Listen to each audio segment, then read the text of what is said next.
speakers. The room is small enough. No. Okay. Honorable speakers, colleagues, students, ladies and gentlemen, good afternoon. On behalf of the Institute of Future Cities at the Chinese University of Hong Kong, I would like to welcome you all to today's forum on population policy. Now, recently, the Population Policy Committee has produced a population policy report aiming at the solution of a number of population challenges that Hong Kong is facing.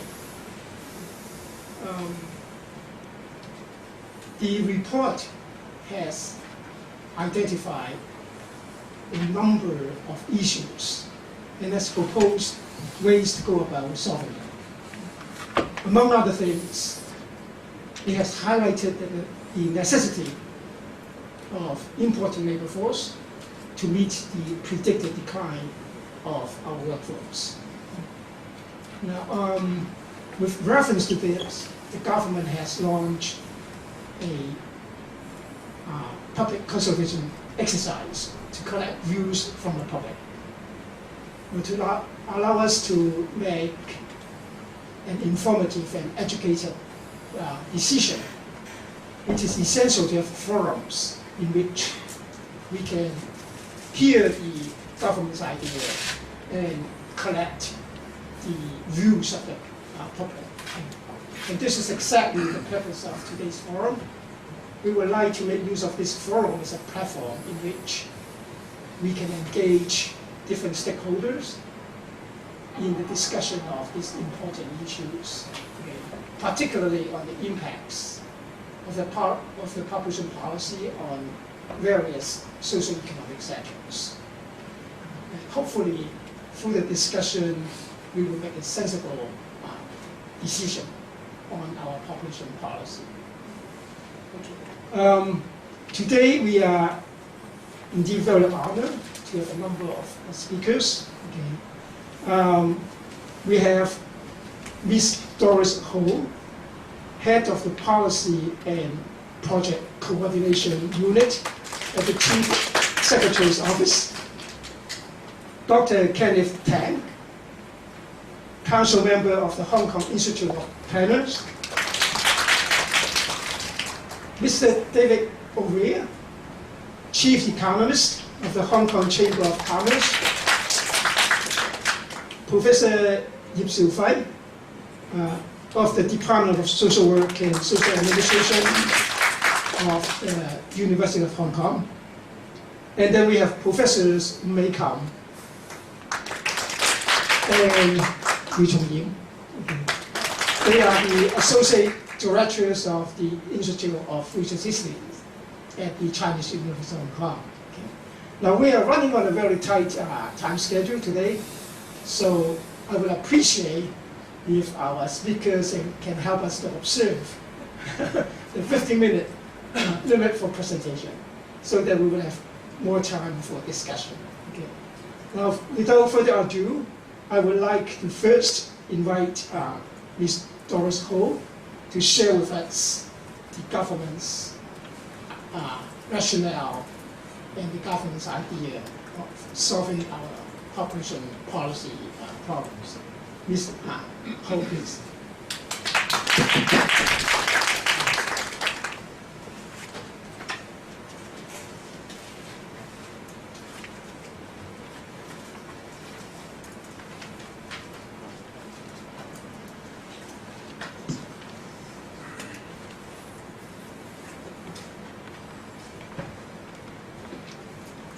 Hi, good afternoon. I'm Doris, working for the Secretary of the Steering Committee on Population Policy. In the next 15 minutes, I'm going to introduce to you the key issues that are covered in our Population Policy Consultation document, which was issued last October. First, some background. The importance of formulating a comprehensive population policies was first highlighted in Chief Executive's election manifesto. So as a follow-up, we constitute the Steering Committee on Population Policy in the end of 2012. This steering committee is chaired by the Chief Secretary, and we have Professor Yip, Paul Yip, and Professor Shum as our members.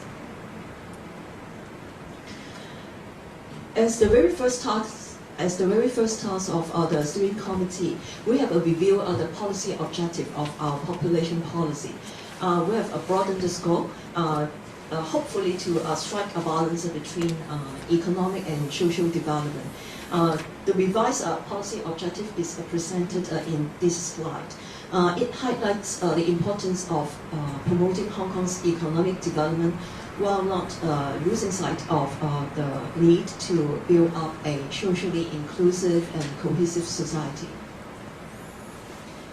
Here are some of the key figures to let you know when we are talking about demographic challenges, what we are referring to.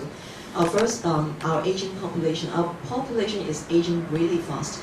In 30 years' time, nearly 1 in 3 Hong Kong people will be aged 65 or above. And this figure is also important. It's about our labor force.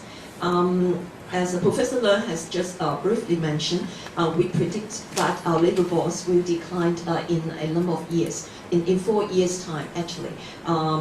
Now we have about 3.5 million people in our working population.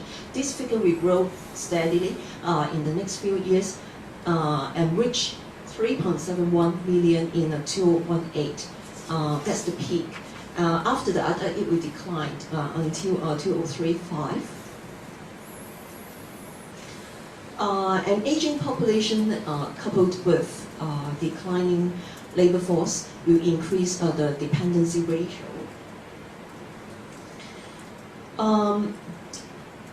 Although we have a very low fertility rate, we still expect our population will continue to grow, although modestly in the years to come. And this slide showed the population in the past 20 years. As you can see, take 2002 as example. If not for the one-way permit holders, that means at present up to 150 mainlanders can come to Hong Kong to reunite with their family under the one-way permit scheme. So if you look at the year 2002, if not for this group of OWP holders, our population may reduce in that year. So we expect in the years to come, OWP holders will continue to be the major source of our population growth.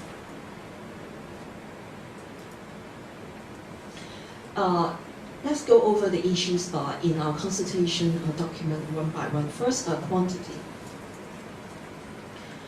We have just mentioned we expect our population will decline in 4 years' time. So a question that you may ask is whether we have enough people to work by then, and who else from the existing population can work. This pie showed the status of the 1.6 million economically inactive people who are within the working age. As you can see, that there are two large groups, the two major groups. One is the homemakers, who make up about 40% of the 1.6 million people, and another major group is the retirees, who are about 15% of this group of people.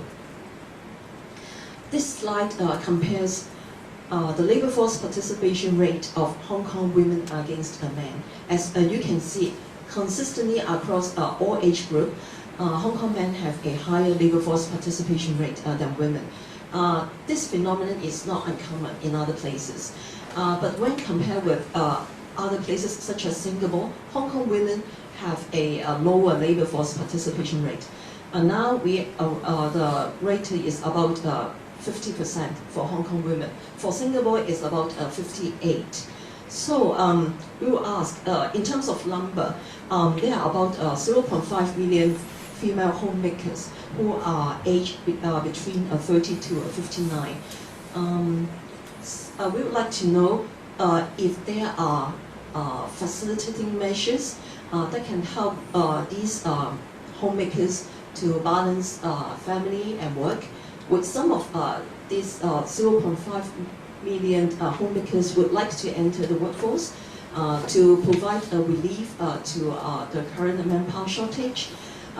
We are not forcing this group of women to come out to work because we really appreciate their contribution.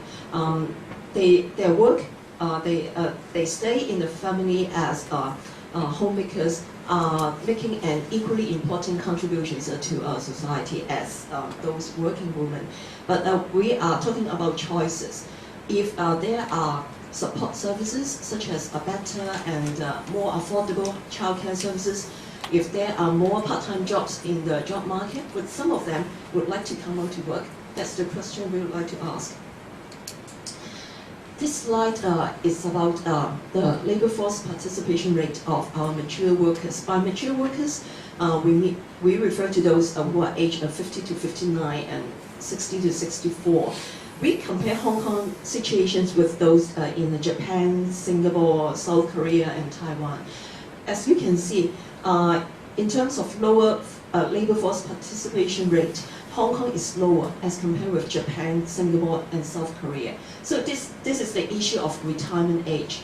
If some of the early retirees would stay longer in the labor force, we see this would provide a good source to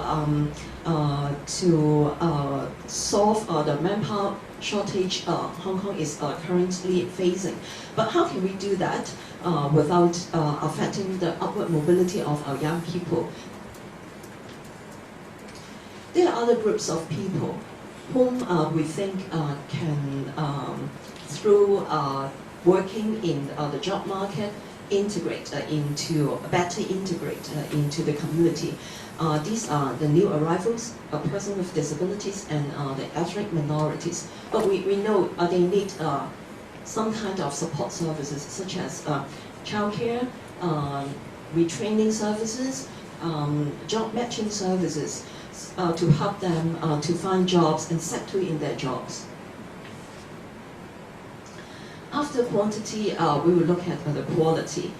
In recent years, the quality of the post-secondary graduates is a matter of concern. There is also the problem of a skills mismatch. For example, employers of some industries, such as those skill-based industry, aircraft maintenance, lift maintenance, have long complained that they are not able to recruit enough young people to fill their vacancies. But at the same time, with the increase in educational opportunities in the last 10 years, the educational level of young people are rising. For those secondary school graduates who cannot go to universities, they may sign up sub-degree programs. But for some sub-degree graduates, after the graduation, they may find a difficulty in finding jobs that can match with their aspirations. So there is a mismatch between the need of the job markets and the aspirations of the young people. The upward mobility of young people is also attracting more and more concern. As you can see from the last bullet point, in terms of their wages, young people in the last 10 years, their wages have more or less remained at the same level. So we have asked in the consultation document whether we should diversify our economic base to provide new growth areas for our economy, while at the same time increasing the job diversities for our young generations. At present, our economy is essentially service-oriented. Should we broaden our economic base to other areas to other high-valued added areas to increase quality jobs for our young people. And how we can ensure young people trained through our education and training system can be more employable. Should there be more collaborations between the business sector and the universities in curriculum design? How can we better integrate institutional learning with workplace training? We also think it's time to enhance the status of vocational education, because with the introduction of the qualification framework 5 years ago, we think some of the vocational-based, those skills-based programs are being able to outline a promising career and articulation pathway for our young people. So it's time for the community, including the students, the parents, as well as secondary schools, to have a better understanding of what kind of opportunities vocational jobs, these skills-based trades can offer to young people. After looking at our local population, we think for Hong Kong to remain competitive, we need to attract top talents from outside. This slide summarizes the 4 major schemes under which Hong Kong can import professionals or talents into other city. As you can see, the number is not great. For GEP or the ASMTP, that means the 2 scheme, looking at the figure in end 2012, there were only about 85,000 people approved under the scheme working in Hong Kong. In terms of share of our workforce, is only about 2.5%. And for the last one, I think institutions may be more familiar with. It's the EN. This is the scheme for students coming from overseas or the mainland. After they have finished their post-secondary studies here, they can stay at least for 1 year to look for jobs. And for the low-skill sector, there have long been complaints about not being able to recruit enough workers for the trade. This included construction, retail, catering, elderly care. We have the supplementary labor scheme, but under which Hong Kong employers can import low-skilled labor from outside. But this scheme, the SLS, is not without constraint. For example, it excludes 26 job categories. And among these 26 job categories, there are cashiers, drivers, cooks, and sales assistants. And these are some of the trades which have faced severe manpower shortage in the past years. This is just give you a comparison of the size of the imported low-skilled workers in Hong Kong. Although we have long suffered from labor shortage at the low-skilled spectrum, in terms of number, we have only imported a very small number of workers from outside as compared with Macau and Singapore. We also have the observation that with the rising education level of young people, more and more young people would not like to take up low-skilled jobs, but the existing workers doing these kind of jobs are also aging. So how are these jobs to be filled after the existing workers retire? In the consultation document, we have asked for the talent admission, whether we should make our scheme more target-oriented. By this, we have made reference to some overseas experience, such as those in Australia and Canada. In these countries, they would draw up their skills shortage list to serve as a reference for the 2 places to see what kind of talents to give the signal to outside as to what kind of talents are in great demand in the two places. And we also want to know whether you agree we should be more aggressive, more ambitious in reaching out to our talent, our potential talents. As in the case of Singapore, in Singapore they have 11 offices throughout the world. They would go to the local universities and identify talents whom they think can help Singaporean development, and then talk to them about what kind of opportunities Singapore can offer to them, and then attract them to work in their country. For Hong Kong to be attractive to talents, not only those from outside, but also our own local talents. There may be a few areas that we need to do better.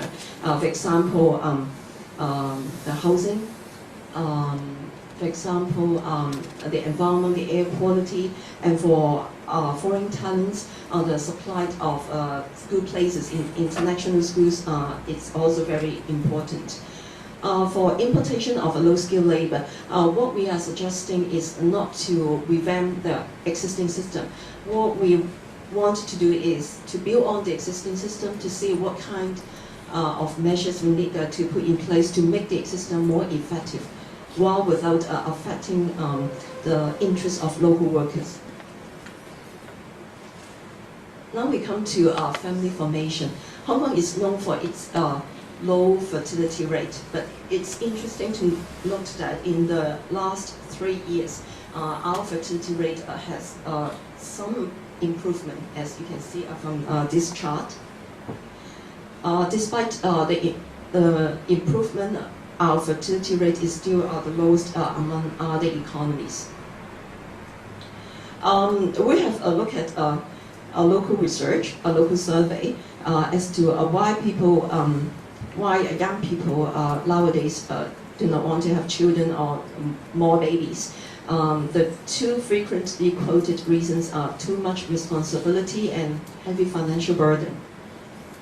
So the government's position is that we respect family formation and childbearing are very much personal decision. We are not proposing we should interfere with these decisions. What we would like to know is to understand what are the obstacles, what are the hurdles that young people nowadays face in forming their own families, in having their own children, and then we can think about whether we can do something to help them to realize their aspirations through public policy. If overseas experience is of any guide, we see that in countries, in some overseas countries, they have adopted two main kinds of measures. One is financial incentive, such as tax concession or direct subsidies.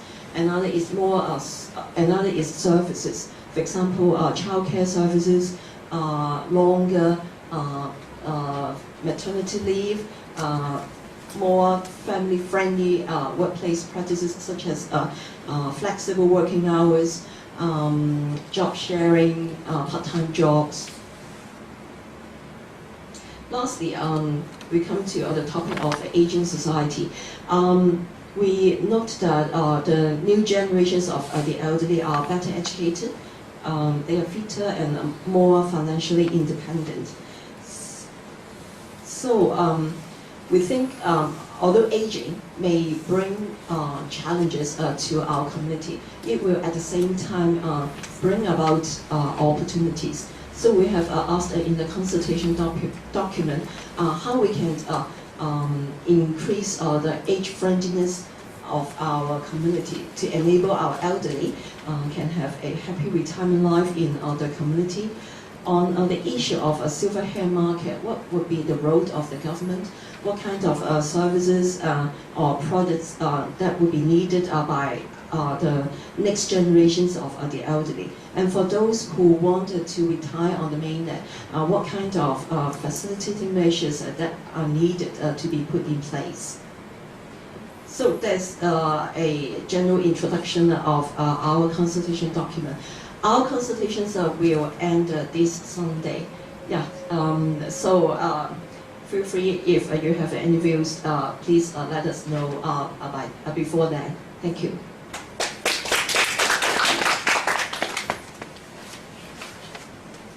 Okay, thank you, Ms. Ho. Our next speaker will be Dr. Kenneth Tang. He will be giving his perspective from the panel's point of view.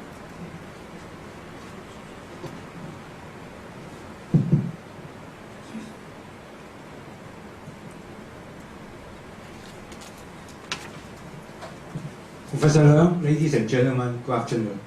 In the next 15 minutes or so, I'm going to share with you, right, about my view about the policy, the population policy in Hong Kong from a town planner point of view, okay?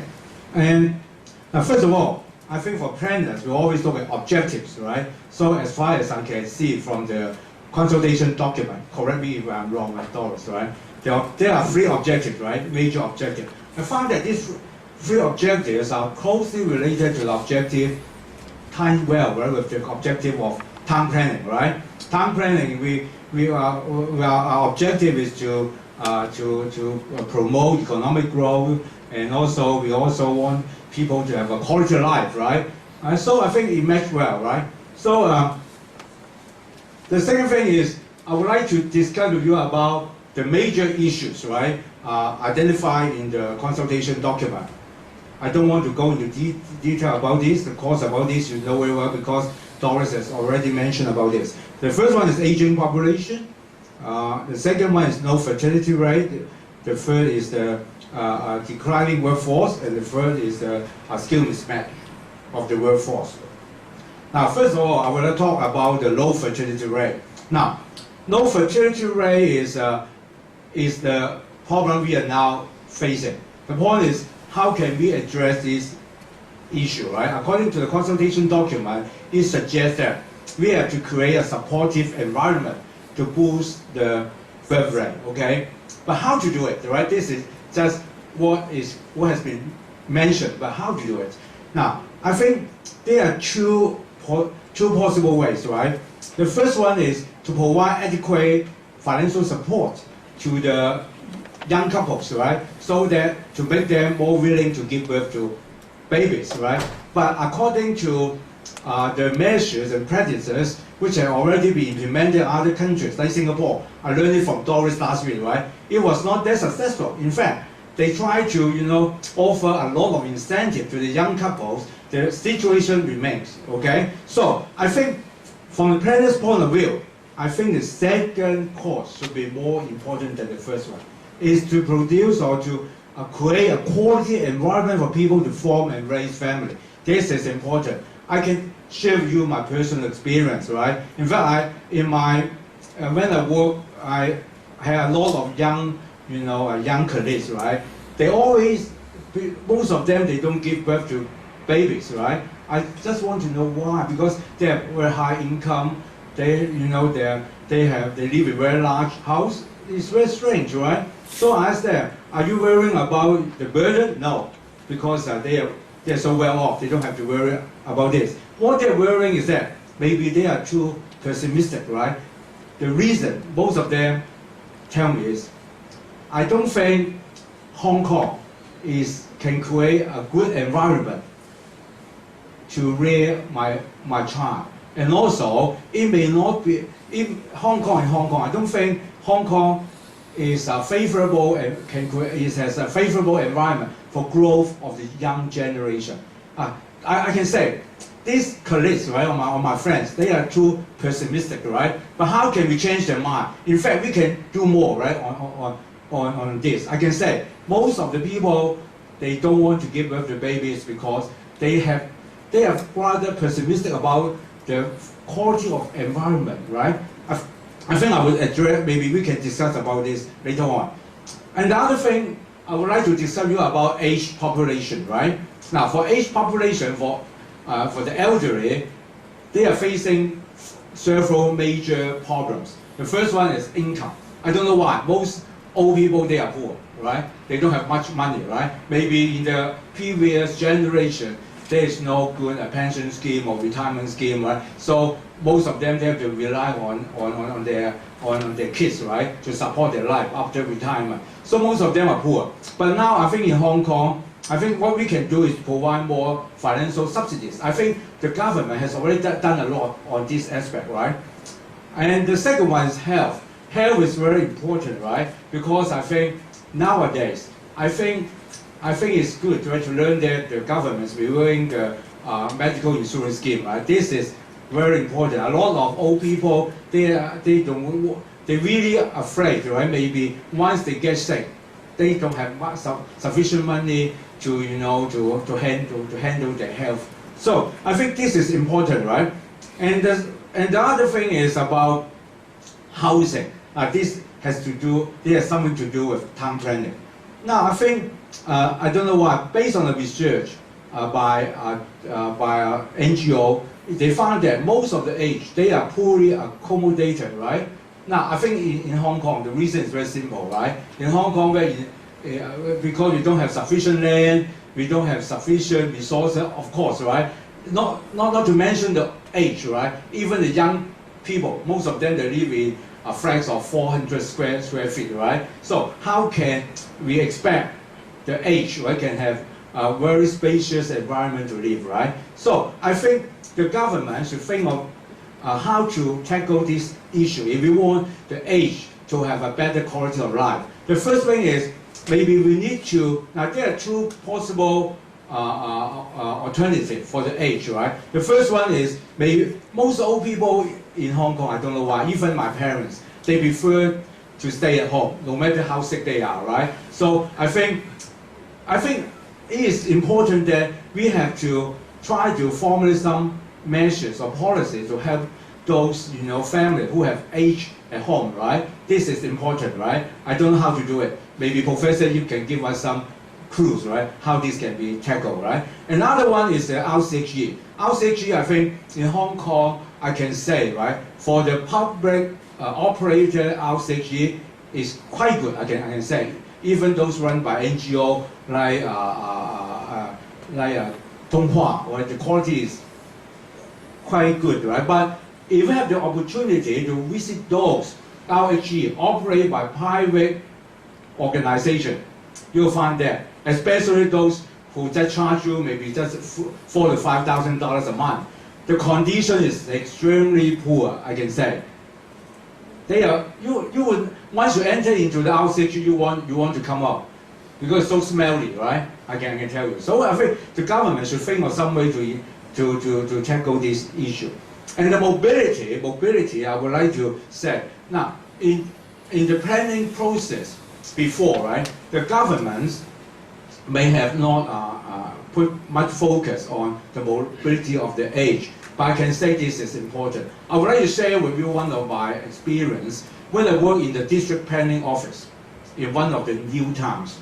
In fact, I planned a large area of open space next to the railway station, right? It should be a very good location. And then I was scolded and complained by the district councillors and also the local people, because I asked why. Because in fact we provide a lot of recreational facility for the age, for the kids, right? It should be very nice. If you have the chance to visit that open space, you will enjoy staying there. The reason is very simple, right? Because if you have a chance to visit the open space, you will find that you want to access that open space, you have to cross the highway. They will separate them from the residential area by highways, right? You want to reach there, you have to go there by going through subways. I can tell you, old people, they don't like subways.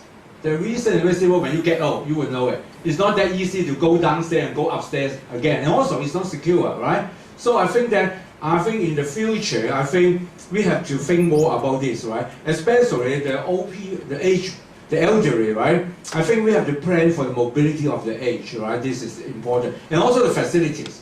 Because for the planning of some new towns, because when we planned the new town maybe many years ago, most of the population there, they are very young, right? But because now those kids, right, has grown up, maybe they have already left their family, so most of the population there are aged people, right? But the facility remain unchanged. That would be a problem. That is not the problem of planning. It should be a problem of, another department, right? LCSD, right? LCSD should to review the facilities to be provided there. Another one is I want to mention as well skill mismatch, right? I think I talked to a lot of young people, right? After they finish their university education, they still stay at home, not willing to go out to work.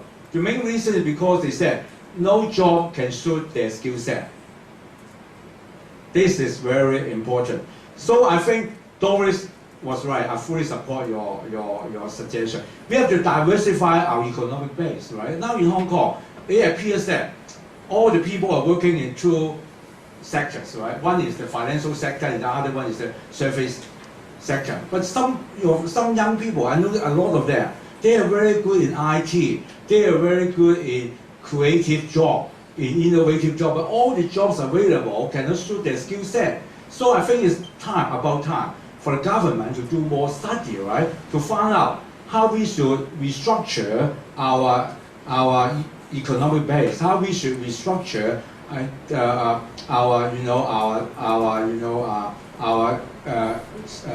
service industry, manufacturing industry. That's all. Because nowadays, you believe it or not, some people, right, they make use of industrial buildings to grow vegetables. Maybe you have learned it from newspaper.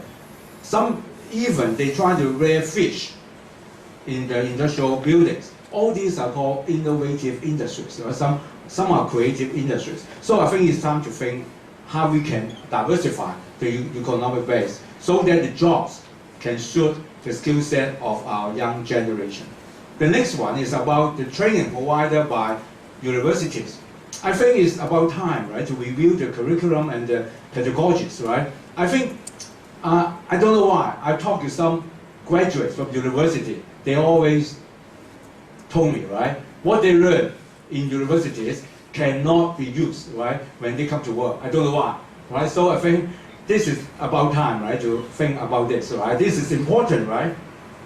The next thing is about how can we maintain a steady supply of quality workforce, right?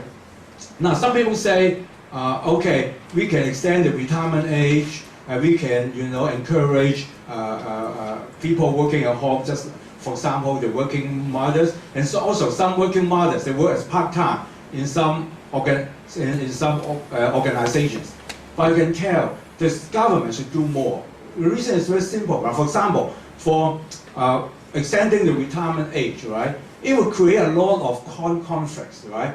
For example, the young generation, they may not like it, right? They are waiting for so long to, in order to get promoted, right? Suddenly his boss said, oh, I have to extend my retirement age. So it will cause a lot of internal conflicts, right, in the organization. If we extend this kind of, extend the retirement age of some existing workers, right? We have to be careful about this. And the next thing is, how about working mothers? Maybe they can work at home, maybe they can work part-time. I'd like to share with you one experience. I have a friend who worked in a school, right, as a half teacher. Have you heard about this? They work as a half teacher in a primary school or secondary school.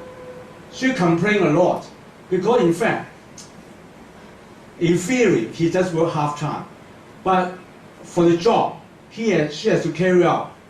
The headmaster, offer her the workload of a full-time staff. But she just needs to work half day. So she has to bring the work back home, right? So the government should do something on this, right? Because in fact, in theory, it works, but in practice, we have to, tackle those kind of problems, okay? The next thing is about unwillingness. Another thing is about a lot of people they are unwilling to join some jobs, right? Now, for example, construction workers, right?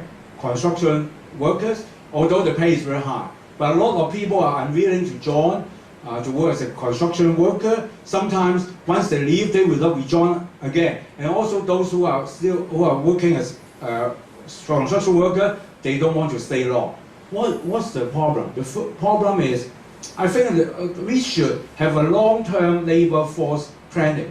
I think the government should do this, right, to see how we can address this issue.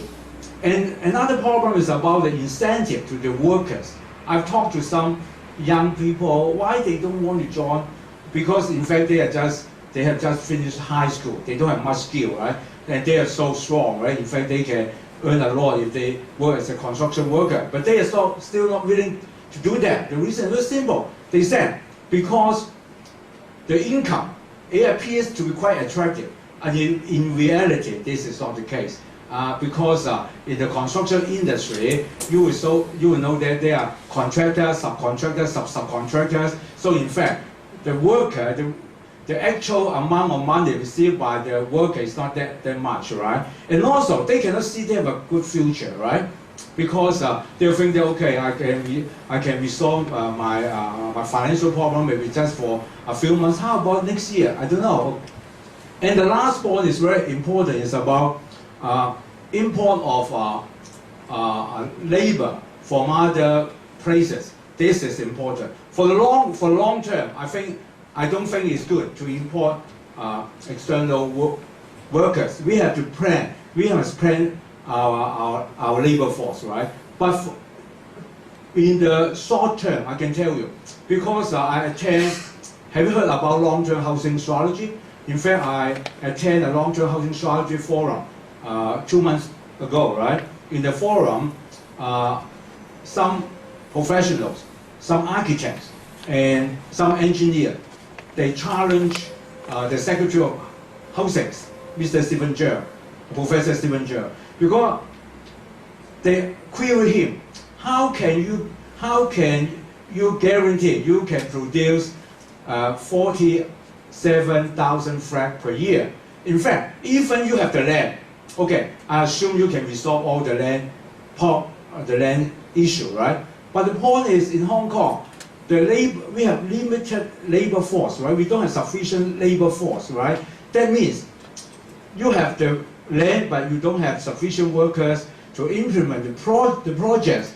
That would be the most critical point. So in the short term, in order not to affect economic growth, in order not to affect our pace of development, I strongly recommend that we have to consider import laborers from other places on a short-term basis. The next thing is about retain talents, right? Doris mentioned about this. We all know, but why? How can we retain local talents? How can we attract talents, just like Singapore, from other places? I think the most important thing is we have to, what they concern most, the talents, is not mainly because of the income or the wages. What they care much is the quality living environment, not only for themselves and also for their families. I know some talents working in the States, they don't want to come back because they said once I come back, maybe it will affect my health because the air pollution problem in Hong Kong is quite serious. And also, he said in Hong Kong, you don't have a good golf course because they like to play golf, right? So these kind of things we have to think about. And I think this is my last point. I think it's important for us to create a quality living environment across different sectors and for all the age groups of the population, right? How to achieve this? There are 3 ways, right? We have to, when we plan, we have to take into account demographic changes, like what the government has recently done, right? In fact, in the feasibility study on developing North NT, in the study brief, right? In fact, the government has incorporated this clause in the study. In fact, it is important, right?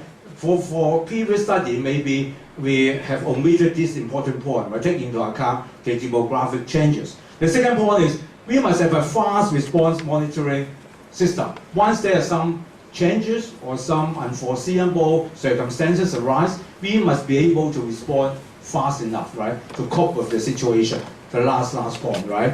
Now, nowadays, right, in order to implement all the things I mentioned before, we need to have more land. Where can we get land? We can get land through new NDAs, we can get land through reclamation or underground rock craver. All these have a lot of problems.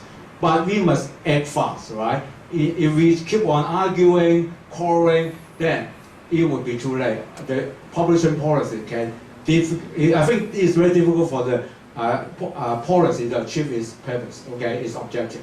Okay, that's all of my presentation. Thank you very much.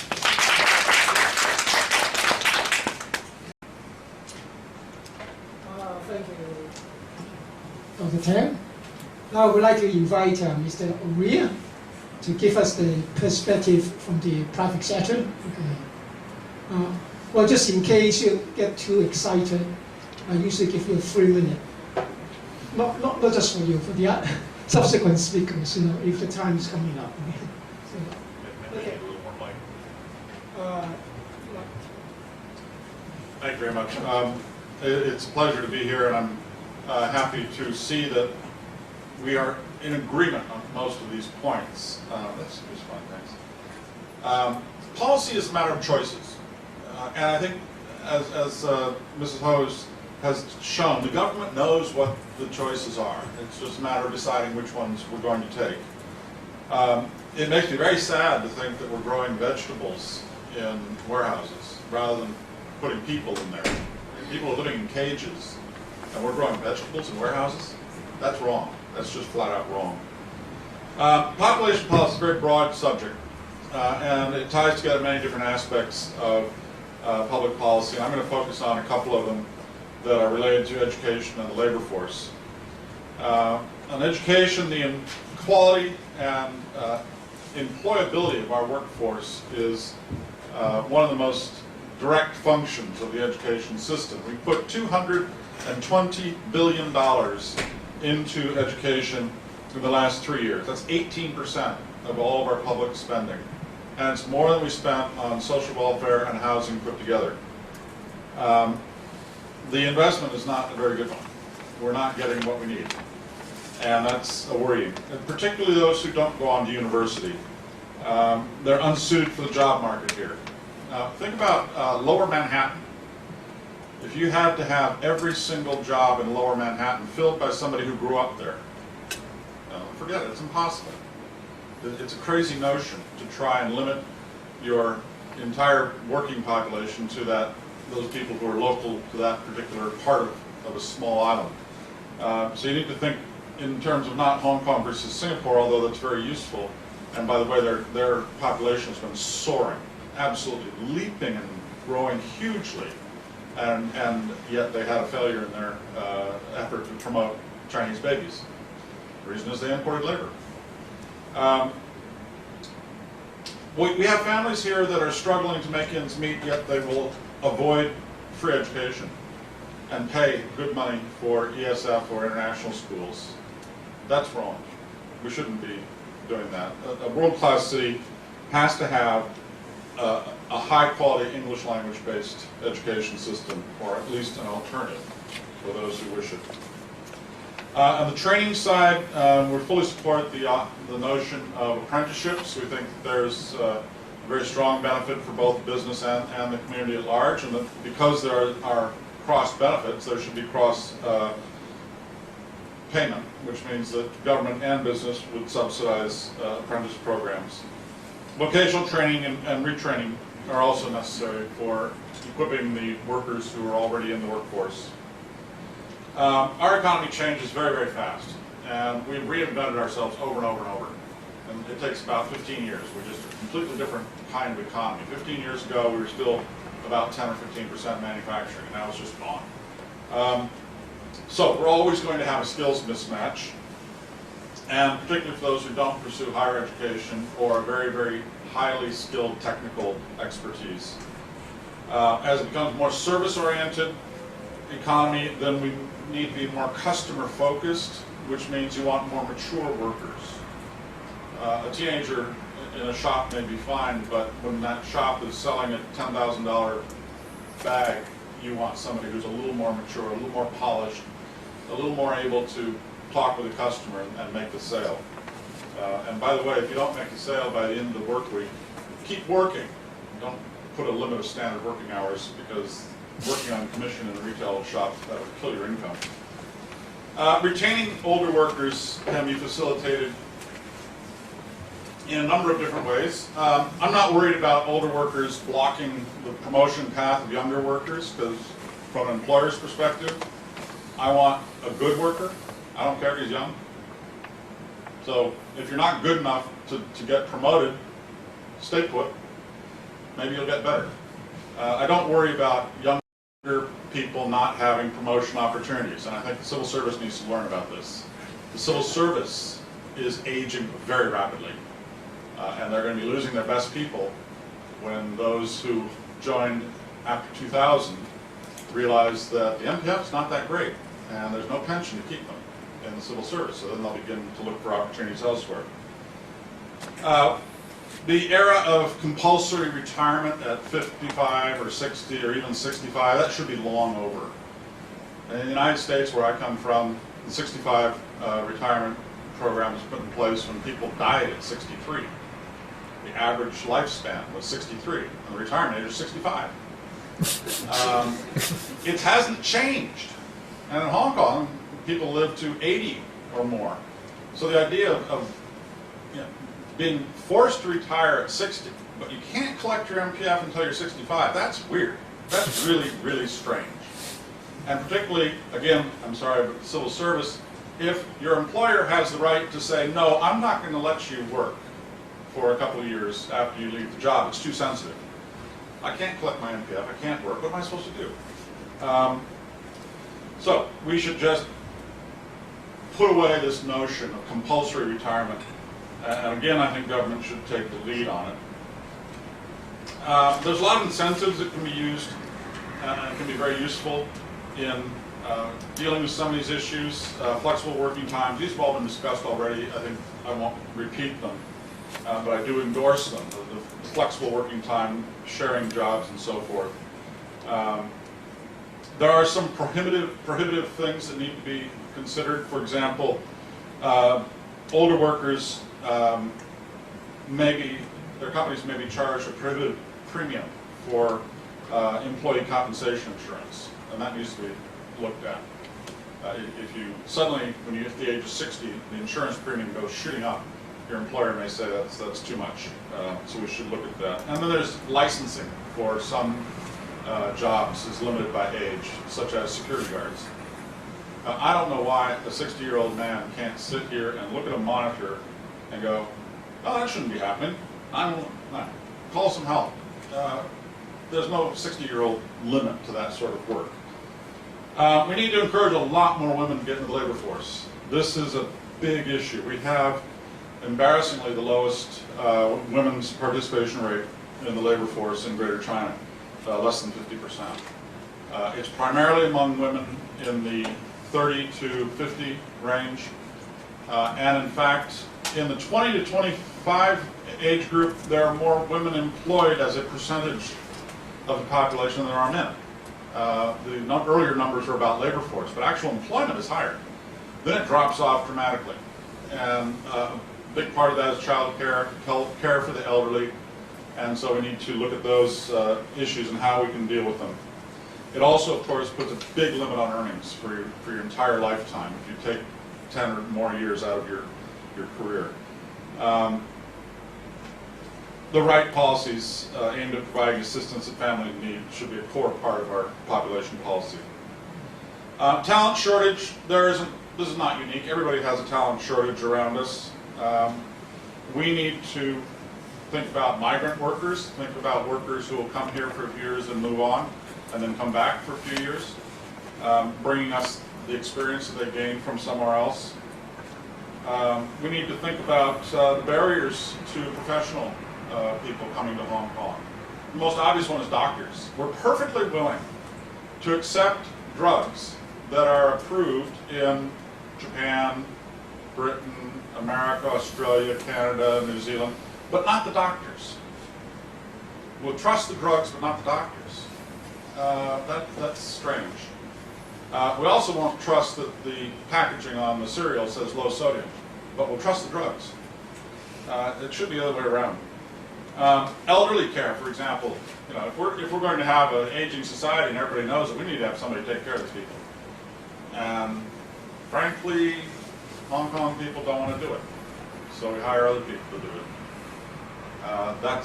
That's a very important part of reducing the average age of your labor force, is bringing in temporary workers. I'm very discouraged by the government's decision to omit foreign domestic helpers from the calculations. They bring our average age way down and bring our participation rate by women way up. And they are in our society, contributing to our economy year after year. Why not count them? They also have two other characteristics that are very important. We don't have to train them. They're adults when they get here. And we don't have to take care of them when they retire, because they leave. So these are the best possible employees, are ones that you don't have to pay to train and you don't have to take care of when they retire. You just get their working productivity. If all of these measures we talked about already today were fully implemented, fully embraced, we'd have a good basis for our population and our growth in the coming decades. But we have a much, much more urgent issue, and that's right now. We need to fill about 75 to 80,000 jobs. We have 130,000 unemployed people and about 80,000 job vacancies. Now, 130,000, that's about 3.2%, 3.1% unemployment. If you could fill all of those 80,000 jobs, you'd be below 1% unemployment. That's full employment. We can't fill those jobs. People either won't take them or they don't have the skills necessary. If each one of those jobs were filled, our economy would not have grown 3% last year, it would have grown 5%. And we have to drive the economy faster in order to generate the tax revenue to pay for our elderly and our future needs. So we're making a choice here. Do we want to grow vegetables in warehouses, or do we want to house people in something other than a cage? Do we want to grow the economy fast enough to take care of our elderly in the future, to have the money to do it, or do we want to perhaps not disrupt society by bringing in workers from overseas? We can, of course, build in these requirements that they leave if the unemployment rate goes up. We can do it on a project basis. We built Chuplakak Airport with battalions of imported workers, and when the project was done, they left. We got their labor, they got our money, and we didn't have to take care of them, we didn't have to train them, we didn't have to pay for their retirement. They came, they did a job, and they left. We also had a pretty tight labor market at that time. That was about 20 years ago. And we just didn't have the workers to do it. Importing workers for an employer, importing workers is very expensive. You're going to have to pay transport, you're probably going to have to pay for housing, so you're not going to do it if you can hire someone locally. So there really is no threat to local jobs. And besides, we have full employment. And if the unemployment rate goes up, you can say, well, no more of that imported labor. So it's not going to threaten local jobs. Instead, what happens is you reduce the number of hours that people might have to work. So you don't have to work 50 hours a week because you've got one more person on the team. You might be able to work 40 hours a week. And so it can be a benefit to workers as well. You can make guarantees that they get paid the average wage and so forth. But if we look at the sectors that have shortages, it's all sectors. The worst is in construction, retail, and elderly care, and some of the tourist places like the airport and Disneyland. They're distant. People don't want to go out there to work for a shift. But what we really have is every sector has vacancies that are not being filled, and they're getting worse. So we have a trade-off that we have to make. This is policy. This is politics. Do we want this or do we want that? Do we want vegetables or do we want houses? Do we want to grow fast enough to pay for our elderly care in the future, or do we want to not upset workers who think that that might reduce their wages? Hong Kong is very, very fortunate right now. We have very, very low unemployment, huge budget surpluses, and the rest of the world has the opposite. They have very high unemployment and big debt. So we need to take care of ourselves while we can. And one of the things we need to do is not leave opportunities lying around by refusing to take them up. Thank you.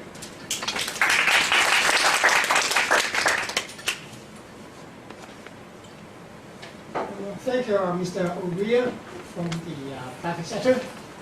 So I would like to invite our next speaker, Professor Yip, giving us a perspective from the social work profession. Thank you for presenting this invitation. Actually, by training, I'm not a social worker, but I'm trained as a biostatistician. So I think I can talk to you as more or less as a researcher. I think the demography or the public policy.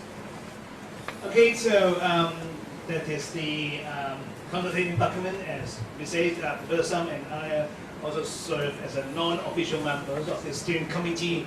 And actually, I can assure you, I think this working committee is as one of the committee we serve with a lot of pressure. I mean, not pressure. So we do feel that I think the whole committee itself really have a heart, I think, try to make a difference and try to really to improve the situation. So without, I'm sure you know that is our population changes, and then that is in the 80s, in the 90s. I think some of you might not have been born yet. You know, I think in the 80s we are somewhat here, and now we are moving along, right? And actually, you can see that is what it looks like. So it actually doesn't really look like a population pyramid, right? I think it really looks like something. Because of the low fertility rate, so we have a very narrow base, and also I think we are fortunate to live long enough now. I think 86 for women and 80 for men. So we do have a very going to have a burden, I think, for us to look after. Now that is even worse, right? And that's look like hurricanes, right? So it's not hurricanes, right? I mean, for hurricanes, whenever it goes, it causes a lot of destruction. I think that is what we are dealing with now. I think it is because of that. I think we have to deal with it. Now, I think what Mr. O'Neill has mentioned something about this foreign domestic capital. I think these are the ones. Indeed, we are very fortunate. I mean, indeed, we are very fortunate. I think we have this people. I think who help us along. I think throughout these many years. So I think any discrimination on this sort of people, I think they should be penalized. But what I'd like to show you it is the pace and the magnitude of the changes. It occurs in such a short time. And as you know, I mean, the government is a big machine. It's a big thing. If they want to change, they need to change very slowly. And so that's why sometimes we need to be more sympathetic to them. You know? Not because they do not want to respond, but sometimes they just the thing it happens too fast. But as you can see, for any population, what we are dealing with, we have the present PT, that is a population type, that is a birth, and then there's a death, and then there's an in, and then there's an out. Now, what we have been dealing with, I mean, for the birth, I think we know that we have a very low fertility rate, about 1.1. I think well below the replacement level, and that's why we have the problem.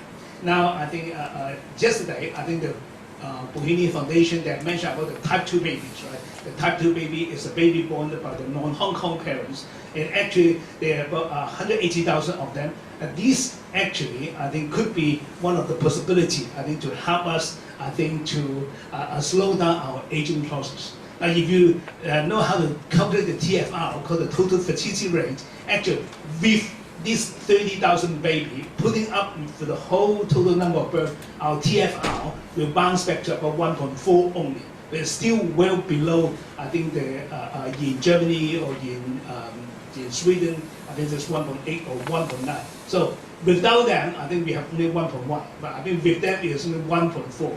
So, but it is only because they were not born by the local mother. So that I think there's a lot of resentment about they coming here, they use up all our resources. But I think if you look at long-termly, I think these are the people. It could be a potential source of the way how to slow down our aging problem.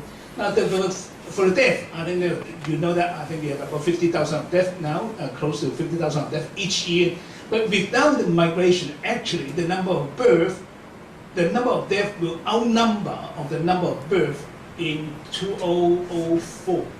I think if that is what I mean. It happened 10 years ago already. I think if we do not have the migration from China, so I think that's one thing we failed to appreciate. I think these people, either through the one-way permit holder or the migration, it does help us to slow down the aging process. And also in Japan now, as you can see, last year, I think the number of deaths have already outnumbered of the number of births. So Japan now is experiences what we call the depopulation situation. So, and also the in and out, I think yes, that is something that we have to work on. We like to bring in more people here, and as a matter of fact, I think it would be good if the government can stop the people leaving. Right? I think there's some discussion about this third wave of migration now. Right? I mean, since 1997, right? So now these are people. They just say that the things are expensive, the age is not very good, and that you can name it. I mean, these are a lot of so-called the pushing factors, to push the people out of Hong Kong. So you can see we have a much slower growth than before, I think we remember. So actually there's some people, they said, oh, it's good for Hong Kong. When we had Hong Kong has already have a lot of people, which is true. Hong Kong has a lot of people and also have a lot of visitors too. But at the same time, we are not only talking about the quantity, we are also talking about the composition as well. I think if you have a slower growth, well, what it means that you will have a lot of elderly people, and then I think it will actually affect, I think, the whole community. So I think, so not only talk about the size, I think the quantity and the quality and the composition as well. So we are only talking about 0.4%, okay, of our growth. Now the aging, as you know now, by 2011 now we are aged about 43 years old now, I think. So every 2 years we age by 1 year. So it doesn't look very challenging. When you go to the KCR or MTR now, I think you just give way to the elderly. I think there was a lot of people. There's a lot of people around. They are very old. So, and actually, it's the elderly. They have to fight for seats. So you have seen this before. I think this is what we're talking about. But now, one thing I still have to rectify some of the myth. They say that well, by 2041, and then we're talking about 30% of the people that age 65 or above. But actually, this thing, it doesn't happen. Wait until 2041 to hit you. Right now, right here, we are experiencing the aging problem now. So I think when they say, don't think that this suddenly it come up by 2041. But now here, we are having an aging problem of 14%, over 1 million people already. Right? These are the challenges already. Okay, there's project figures with a slower, and also we talk about the household size. I think the household size has come down by 2.8, 2.7, and 2.7. So it's getting smaller and smaller, and now we see that it's 2.8, 2.7 plus one dog or one cat. You know what I mean? So we have a smaller people, but we have the dogs and cats. And this is the picture I took close to my home. The Westerner in Hong Kong, they have the children. I think the Chinese couple, they don't have children with 2 dogs. So when we do a study and then we show them the number of babies come down and then the number of pets goes up. But the life satisfaction is as when you have kids, the pets or the children, they all increase the life satisfaction. But they have made a claim that pets is better than children. They don't complain. This is the picture I took when I went to a meeting. You want to make a guess of which country it is? So what I'm trying to say that this low fertility not only happened in Hong Kong, it happened in other places too. So this is make a guess. Where is it? Yes. Right? Korea. No, it was taken in a subway in Japan. So there's but actually Korea have a low fertility rate too. So I mean you have 1 and then 2 parents and 2 grandparents and now 3 dogs. So yeah, that is the situation. Okay. So what I like to see is that labor participation. We've been talking about this. Now, actually, what you can see because we have more people that stay in the university now. So they delayed, I think, the time they come to the workforce. But actually, for the men, age 30 or above, will work like dog. I mean, we have 96% of the women, the working participation rate. It's very high rate. But it's very interesting when you look at by 2011, actually the rate is that it has come down quite a bit. So you're not surprising you will see some of the friends that they take the early retirement or they, for some reason, I think the main working participation has come down. But for the women, actually they have been working very, very hard already. You can see from the green line, this is 1991, and then go to 2001, and then you can do 2011.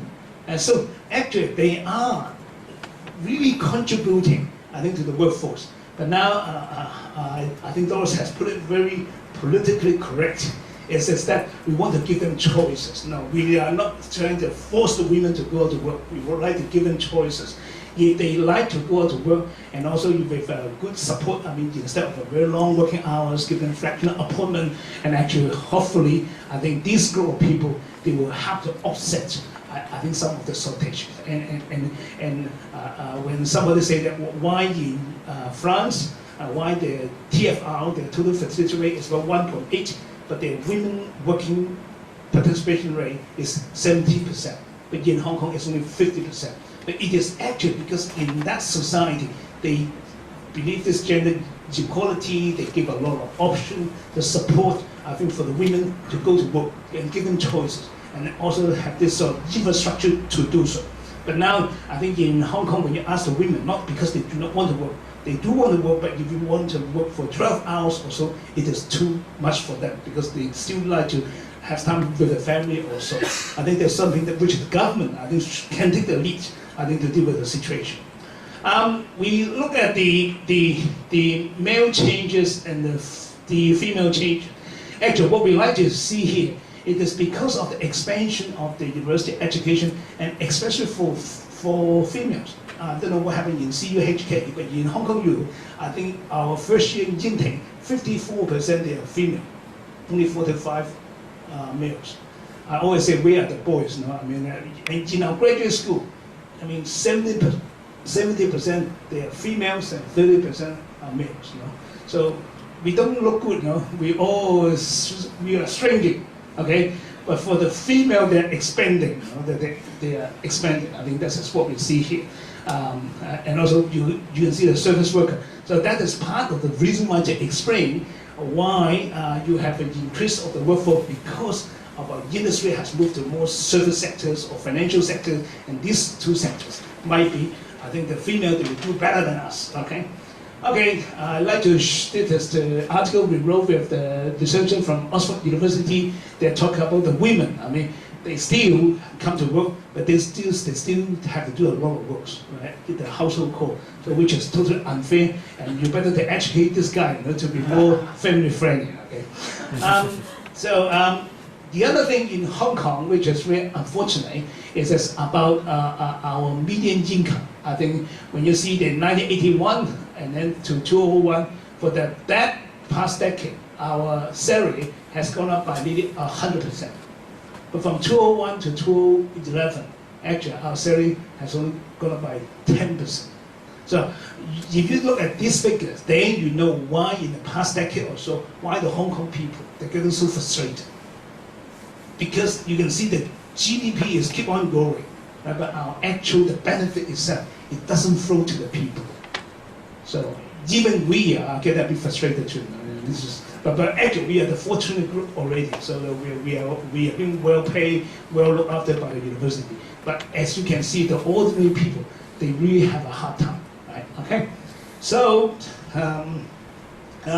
fertility rate, you can see this, right? It all comes down.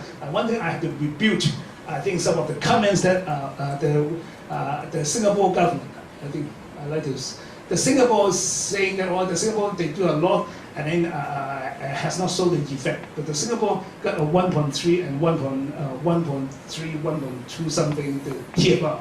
But in Hong Kong, we're talking about 1 or 1.1. So actually, you don't expect them to bring them back to 2.1, but at least, I think for those people who like to have baby, this support by the government, they make it have less barrier, and then they have a less difficult time.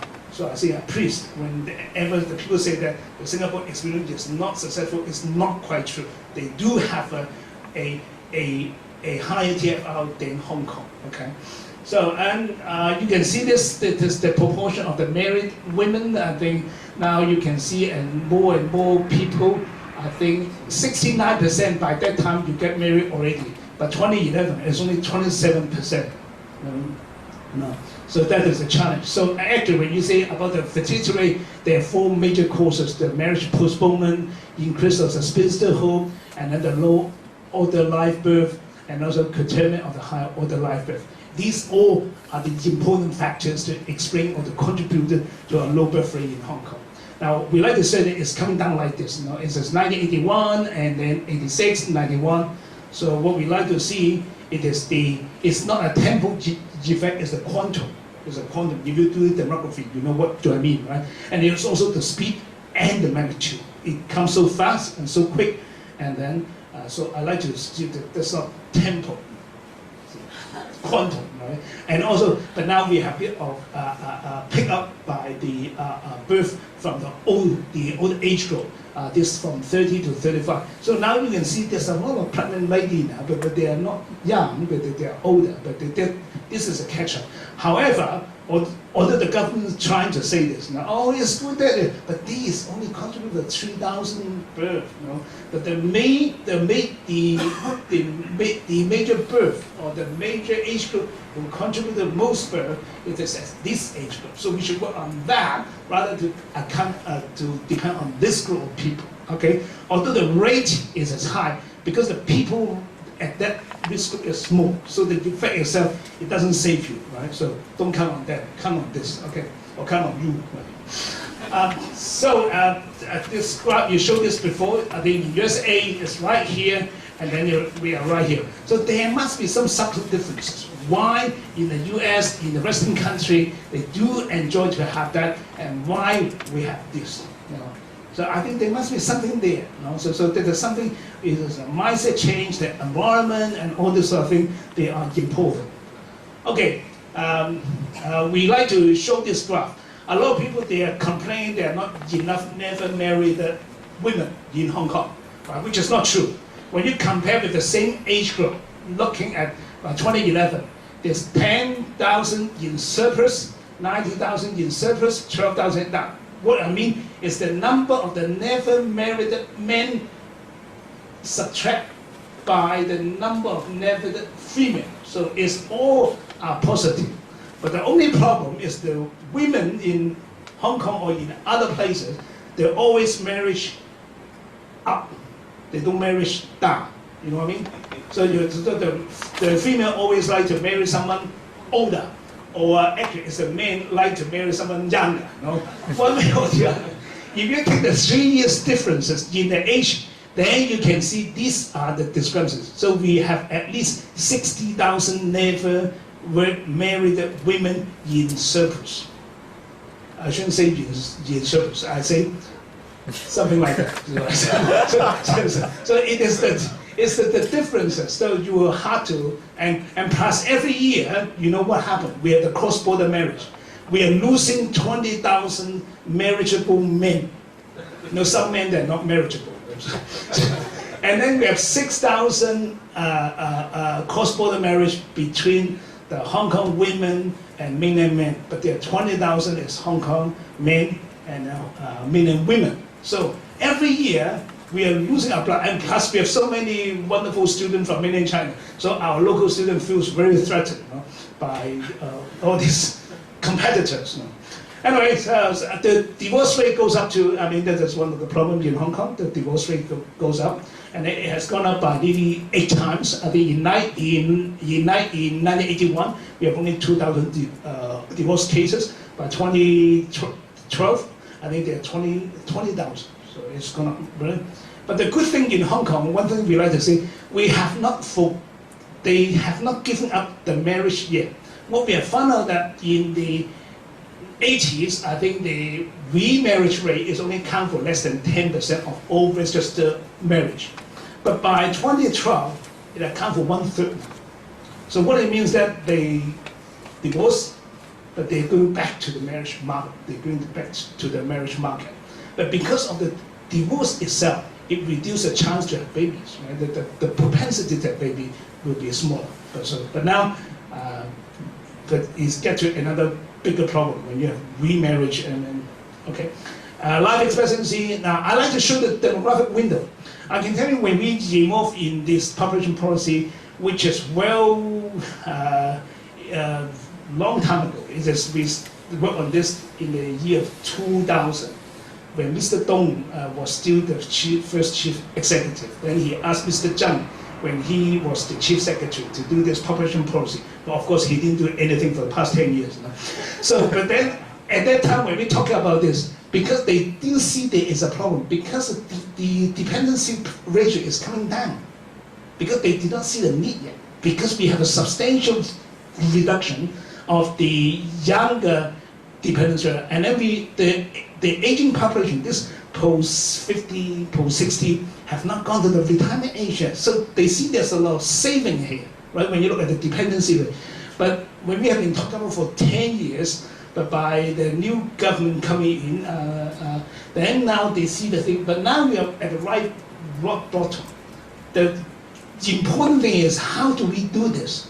Because now when it goes up, it's going very fast, and it's just no turning back. It's a one-way traffic.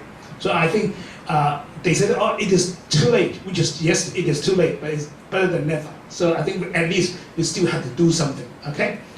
All right, so the challenges, we maintain a population of high quality, are always very important. Quantity, it doesn't matter, we want quality. Whether it's visitor or anybody, we like high quality because our constraint in our capacity, okay? So we like sustainable, we like to education and skill training. I always say that any money to spend on our children today is a good investment. I think that's what we've been trying to tell the financial secretary, which he did not agree. So they still think that we spend too much money. But it is the only way how we keep up sustainable. And also the physical and the mental well-being and family-friendly working environment is very important. I think it is these, the quality make Hong Kong to sustain, to strive, and then to excel. And then I always say that this don't count on the government to help you to look after yourself, because I think when you're getting older and then you are disease burdened, you have a higher chance of disability. And I always say stand behind the yellow line. Okay, so you stay there, right? When you go to the station, stand behind the yellow line. And aging, I think we talk about aging and how do we think out of the box. I think each time when the policy, the population policy, the policy address, they tell you how many beds they're going to give us, but think differently, because the aging goes up and then they are living longer but not necessarily healthier, so there's a double hit.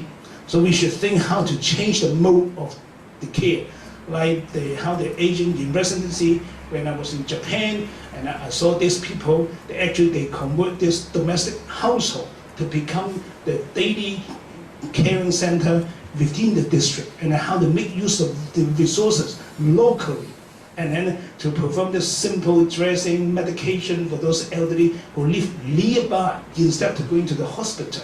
I think that's something that we have to think about.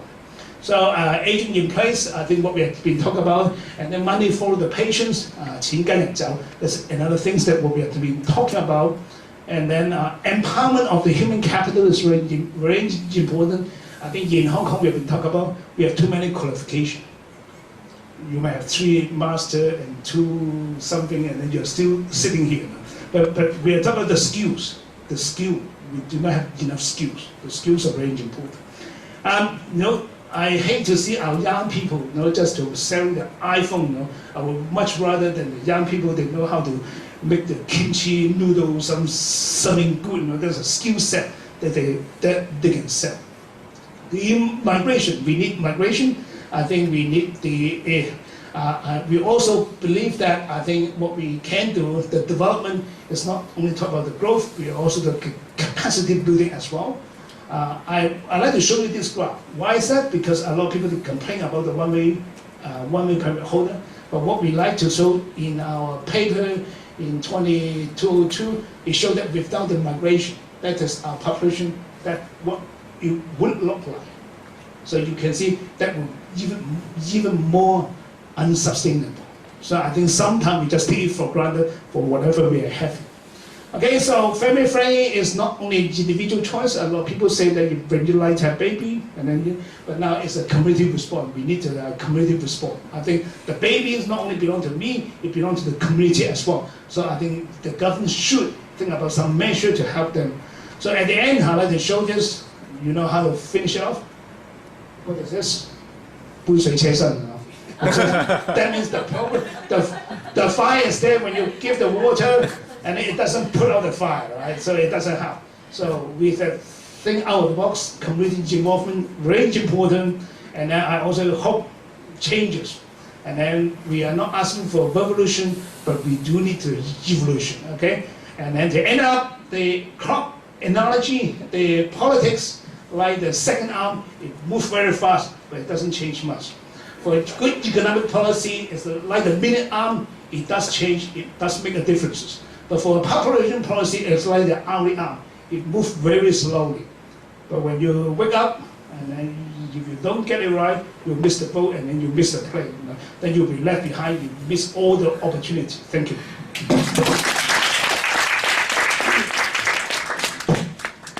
Thank you, Professor Yip, for sharing your view and the interesting but important statistics.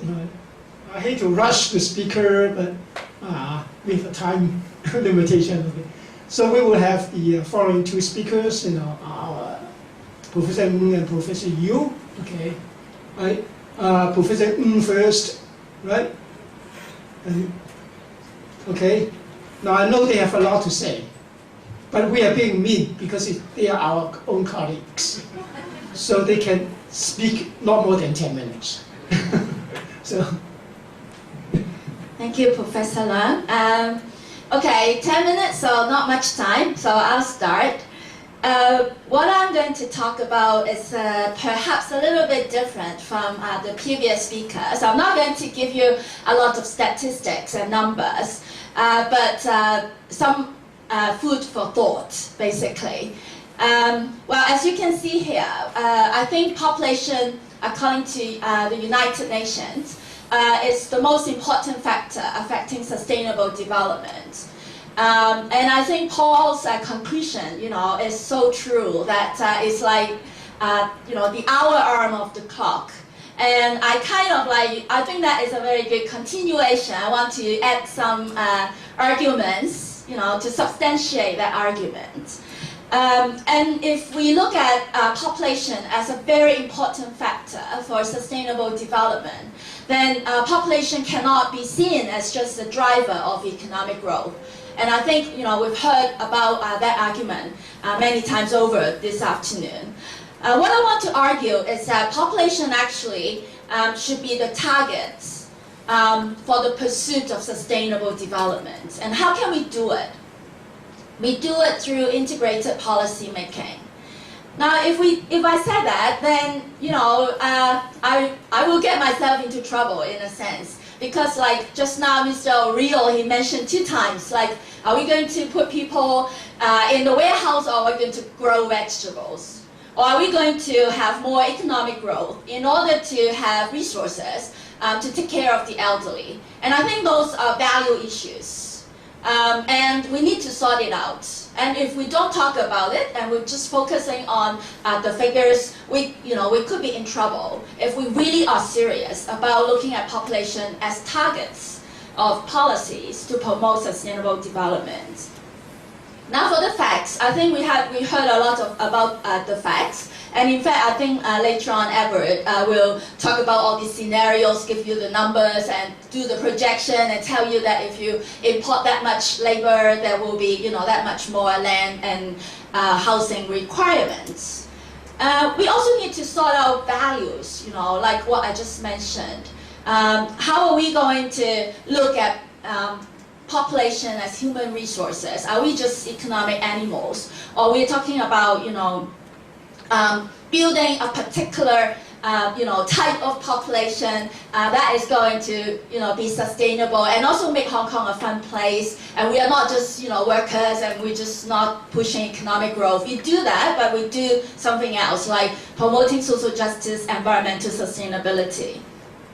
If we are serious about that, we also will put ourselves into deep trouble, like Dr. Kenneth Tan mentioned about the need to have all these interrelated policy areas that we have to really look into and see how these policies can reconcile, with one another at different geographical levels. So what I'm going to do is, I will just take you through some pictures and photos, and I'll kind of try to take you through my thoughts about, looking at the photos and then think about what kind of, policy issues, are at stake, if we are talking about having population policies for sustainable development. Okay, now what I have is actually very simple. I don't have all these magic numbers that Paul has just shown. Now these are the key measures talked about in the consultation documents. All right, so we heard a lot about this this afternoon. Now these are some of the dimensions, I would say key dimensions for sustainable development, policy areas which are central to promoting sustainable development.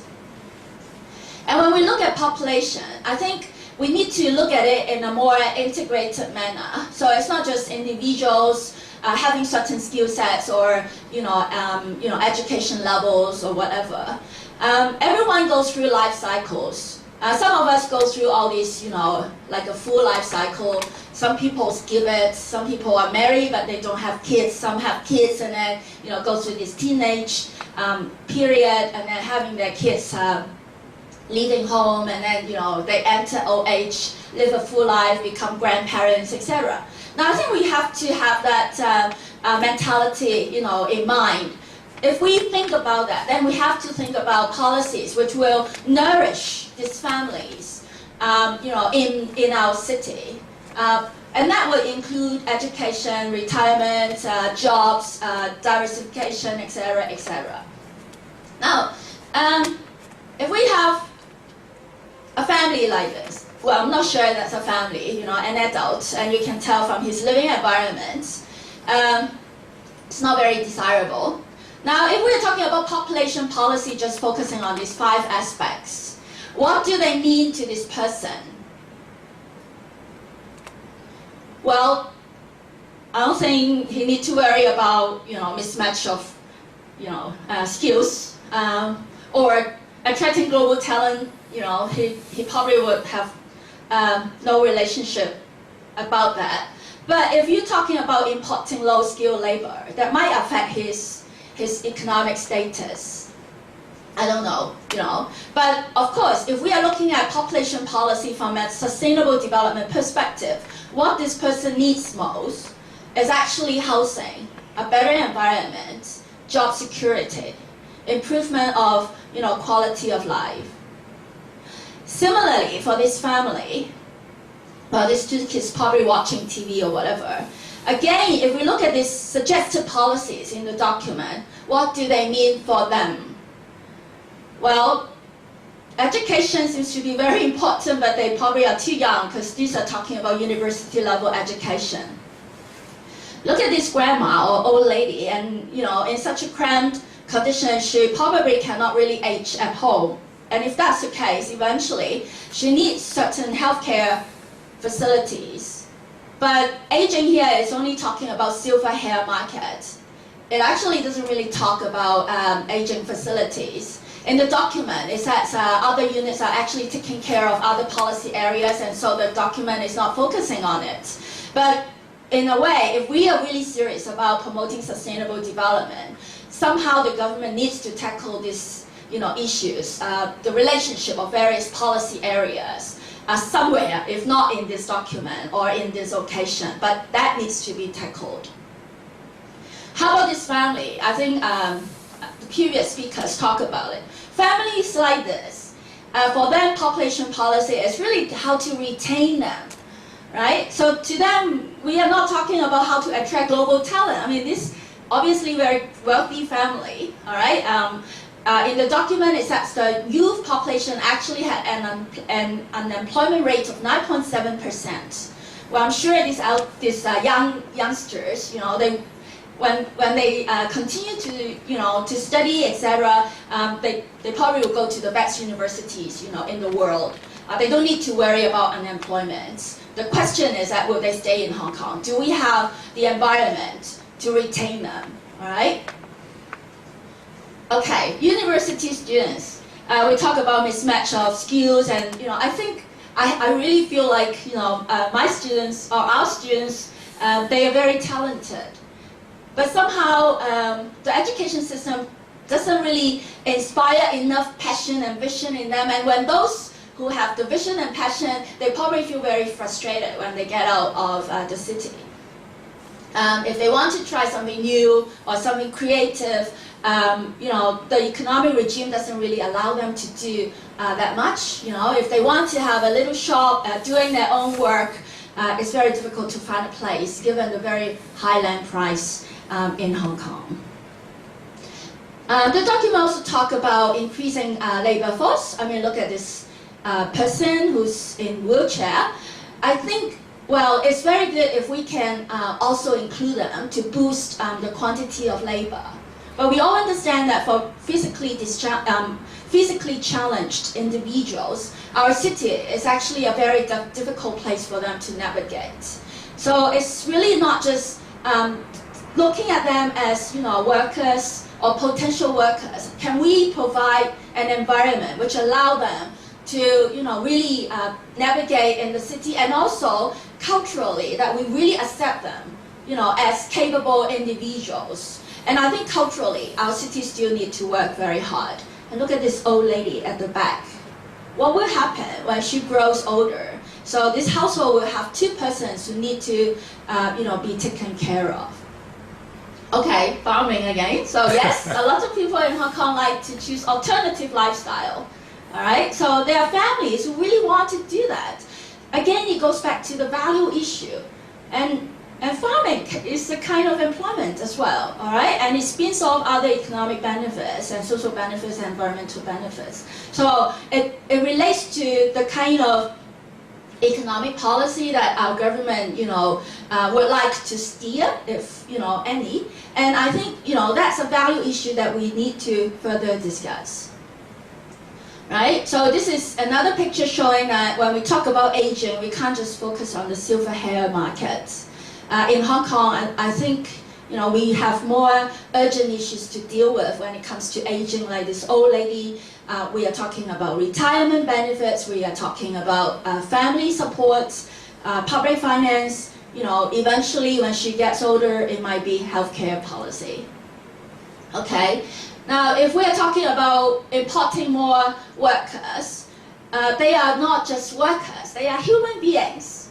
So they don't just come to work, all right? So it's very unhuman to think that way. So ethically, when they come to our city, they should be part of us, and they need all sorts of facilities. So our domestic helpers spending their holidays like this, how about them if they come, if more of them come? How are they going to spend their spare time? Are we going to lock them up, and do all the work? And if that's the case, then what will be the impacts on various policy areas? So I'm sorry, I hope I do not sound too critical, but I think what I want to say is that if we are really serious about having a population policy that promotes sustainable development, then it's really very important for us to have a holistic understanding of the implications. And also look at the various policy areas and see their connection, because I think after all we are not just economic animals. Well, of course, economic activities are still very important, and I think if we don't have a good job, it's very difficult to raise a healthy family.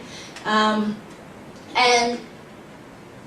raising healthy family is never a cheap enterprise. Like importing, workers, Mr. O'Reilly said it's very expensive for employees, employers. It's also very expensive for our society. So I think, to sum up, like what I've said so far, is that if we really want to raise, healthy families in our society, it's very important for us to think about integrated policies that promote economic growth, but also social justice as well as environmental sustainability. Unless we start from there and think of creative solutions, tapping into not just relying on the government or the markets, but also I think Paul also mentioned that like in Japan, in other places, people are very much organizing communities and asking communities to contribute to satisfying their needs as well. So I think those are the areas that we really need to go into and pay serious attention. Thank you.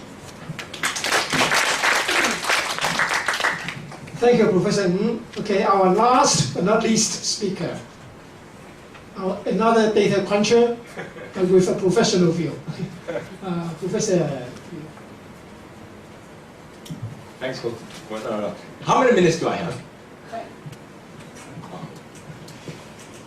Okay, so indeed, Hong Kong workers are very flexible. I can finish the talk, say in 5 minutes or 10 minutes, if you like.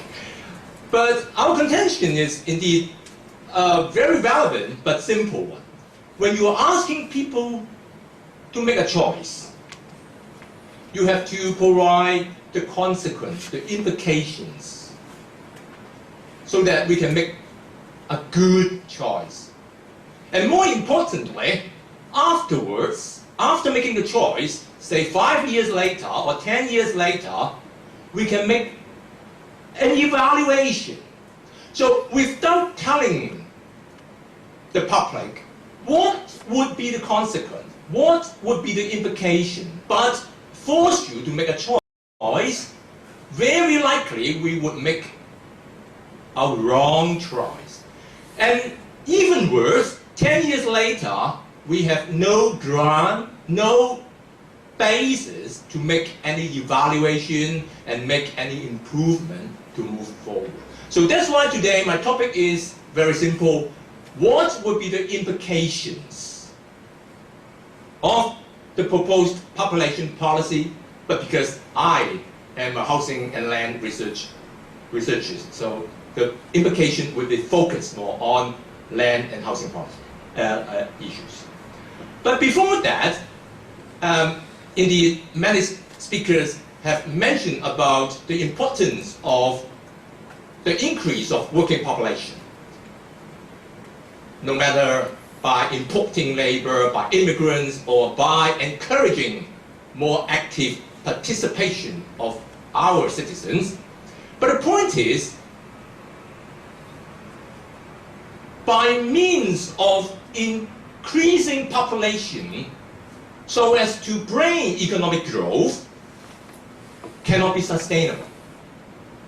Just like what a former UN demographer has mentioned, it can even be a Ponzi demography or a bubble of population if you would like to achieve economic growth simply by means of increasing population. So indeed, say for example, in Singapore, the government has just produced an economic strategy report, which they have already mentioned they would abandon this approach and they would focus more on enhancing productivity, because they know that it will be very difficult to increase working force.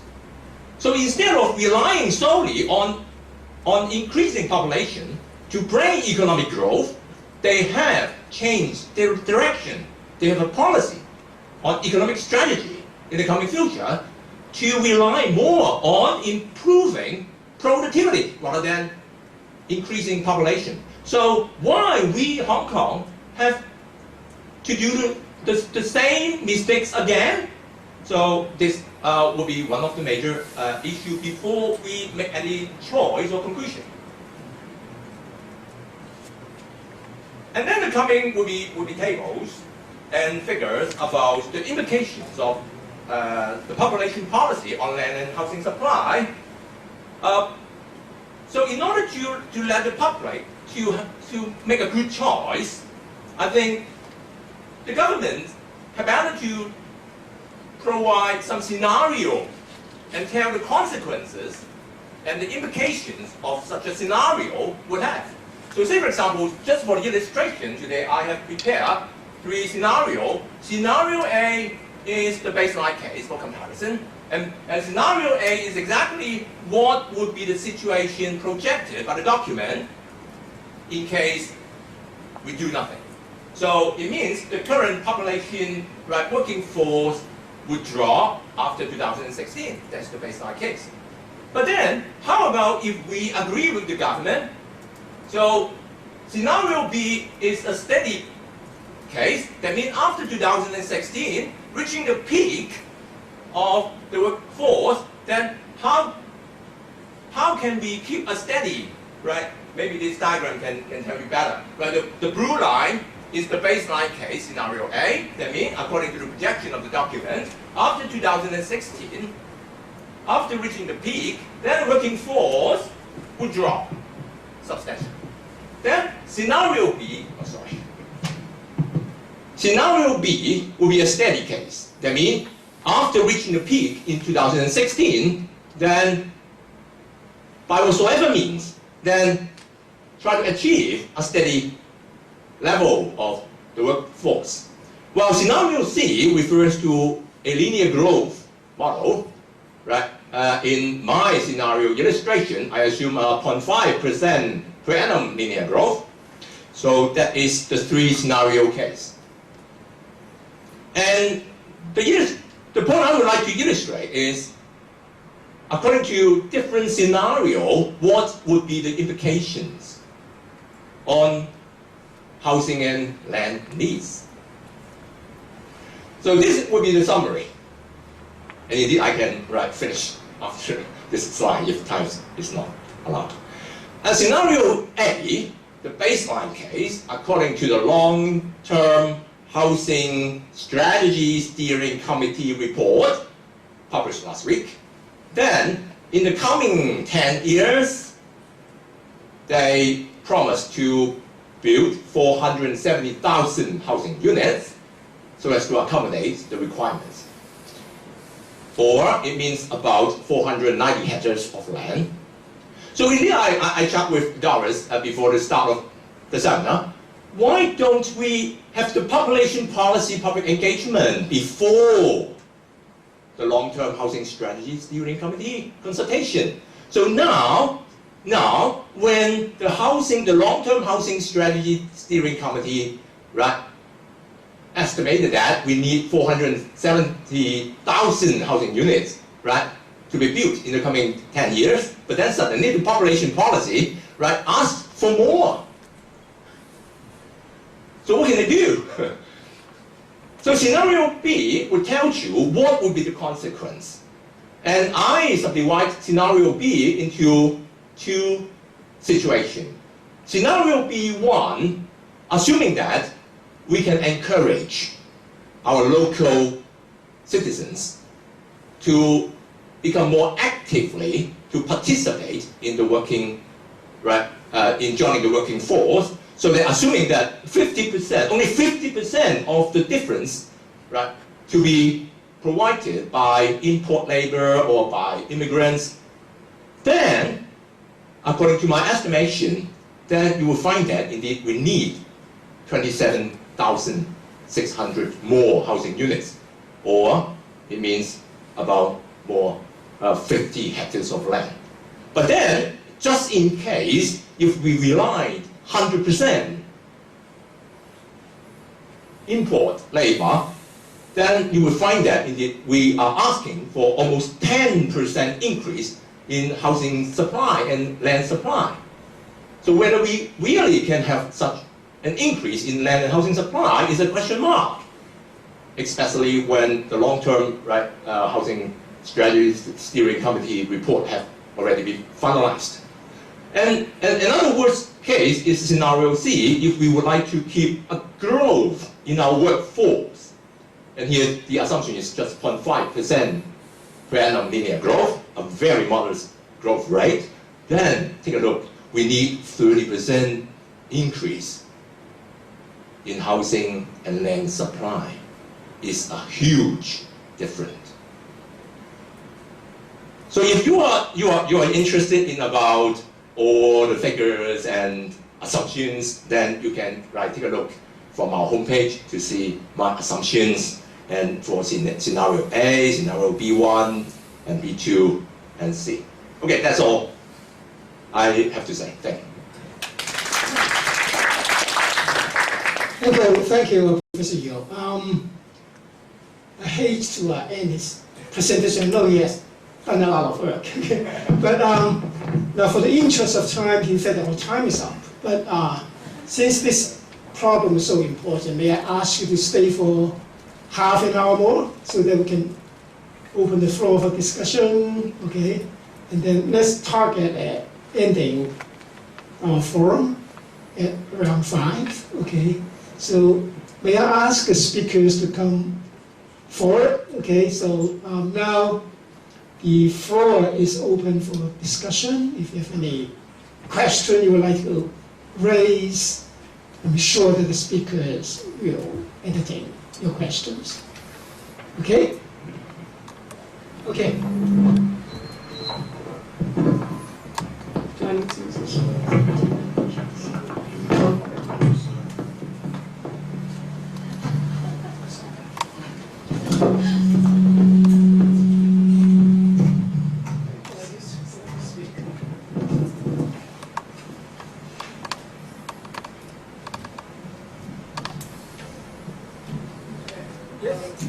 First, I'd like to thank you all for your insights and opinion. And I have a question targeted more towards Mr. David O'Rear and Lee Kam about education in Hong Kong. Mr. David O'Rear, you mentioned towards the beginning of your presentation that the money being put into education in Hong Kong isn't really rendering the results the city needs. So my question is, how does this with the growing number of cross-border students in Hong Kong, so mainlanders coming to Hong Kong for education, well, that is set to almost quadruple by 2017. So my question is, how do they factor into the greater sort of theme or problem of growth, education, and development in Hong Kong?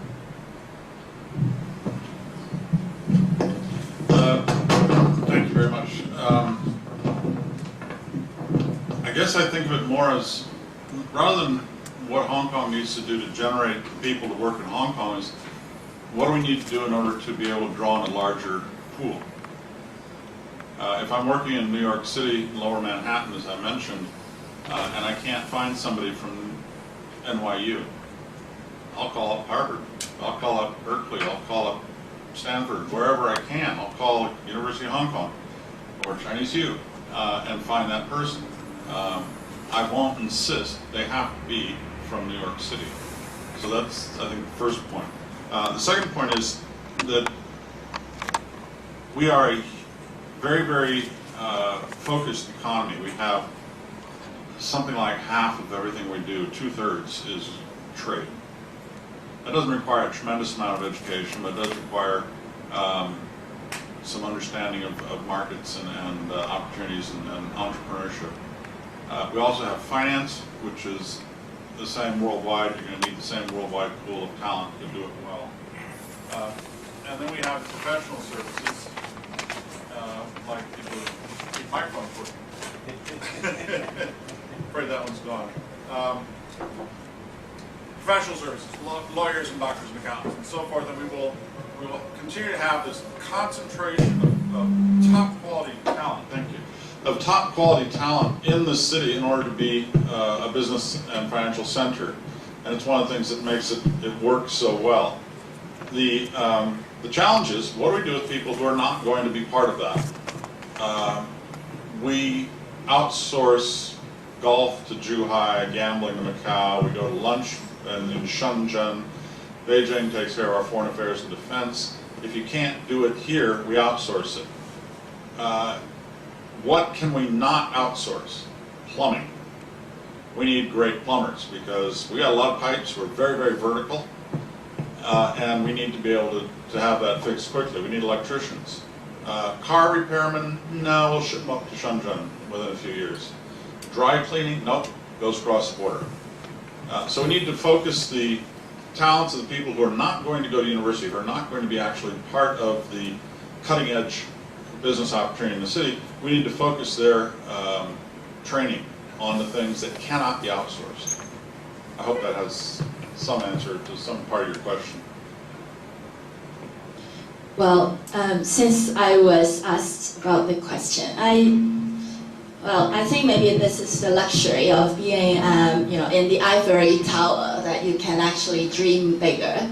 That you don't really need to just focusing on the labor force that we need and think about training our younger generations. I think universities should train students to be problem solvers, to be dreamers, to be more visionary, to be very versatile, and also to think out of the box and think about, gainfully engage yourself in activities that not just, help you to make money, but actually make your life better, more meaningful. So I don't have the crystal ball to say, what you can do in the future. But I don't think you need to confine yourself to conform to whatever jobs that are available, and then just try to do that. But I think if we really, pursue this more multi-dimensional way of thinking and seeing problems, in its complexities, I think, and if we have, the help and the partnership of the government and the community working together, and hopefully with the private sector as well, I guess we can do things more interesting. I mean, look, even in New York, in Los Angeles or whatever, they tap into talents from every part of the world, and that's why they could, be so successful. So personally, I like to see more students coming from the mainland. I think that would be good for our students, open up their mind horizon and improve, this interflow. But I think the problem with what I can see is that now I engage myself more into undergraduate training, is that we have not trained our students to be more open-minded enough. I think the education has been not allowing them to see a broader horizon, and on the contrary, it's always confining them. I see students who are brilliant researchers, but very hesitant to go into further studies, simply because they just want to follow the mainstream. I don't know what that mainstream is, and get a job and be, have a comfortable life. So I don't know. I don't have a solid answer. Sorry, Rebecca. But I think, to be university students and to be in a university, you should think bigger, and know and be hopeful that you will have a lot of opportunities ahead of you. Can I add just one more point? Sure. Every university student in Hong Kong is going to spend their entire careers dealing with people from different cultures. Limiting that opportunity by having 10 or 20% cap on the number of the share of non-local students is insane. Okay, thank you. Yes.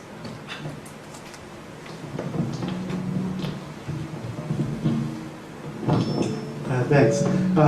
It seems that I don't know fully, I don't know which person I should address this question to, but it's general impression by your talks. It seems that it's a basic assumption of all your talks is that we are going to need a lot of labor, and our economy will, probably have a lot of space to grow. But is there any danger, or is there any another scenario? Say, for example, we compare a lot with New York City, other, good cities. But if we compare with, for example, Detroit, Detroit does not have any pressure on the population. As you said, if the population shrank substantially, now it's only 1/3 probably from peak time. Hong Kong is also very much relying on one industry or two industries. Detroit is relying on one industry, and the industry collapsed and the population collapsed. But Hong Kong is probably similar. We're relying very much on two industries. So it's very restricted economy structure. And is that if we design our population policy, for example, in the future, consider this kind of scenario, are we going to design a very different population policy, or how can we deal with that kind of scenario? That kind of scenario may come true. just a thought. Okay, who would like to have a question?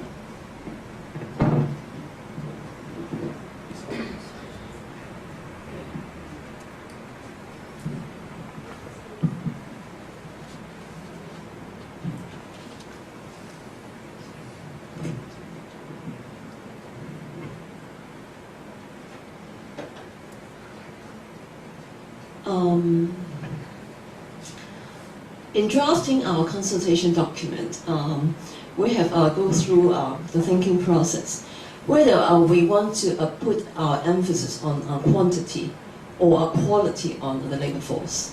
This deals with the labor force, and also with, I think it's also very important to broaden our economic base, because before this meeting, I have a brief chat with other speakers. For many years, we have talked about economic restructuring in Hong Kong for many years. But to me, economic restructuring in Hong Kong is not very successful. I'm not sure whether you have heard about Hong Kong has 4 pillar industries: tourism, professional services, trading and logistics. Finance, yes.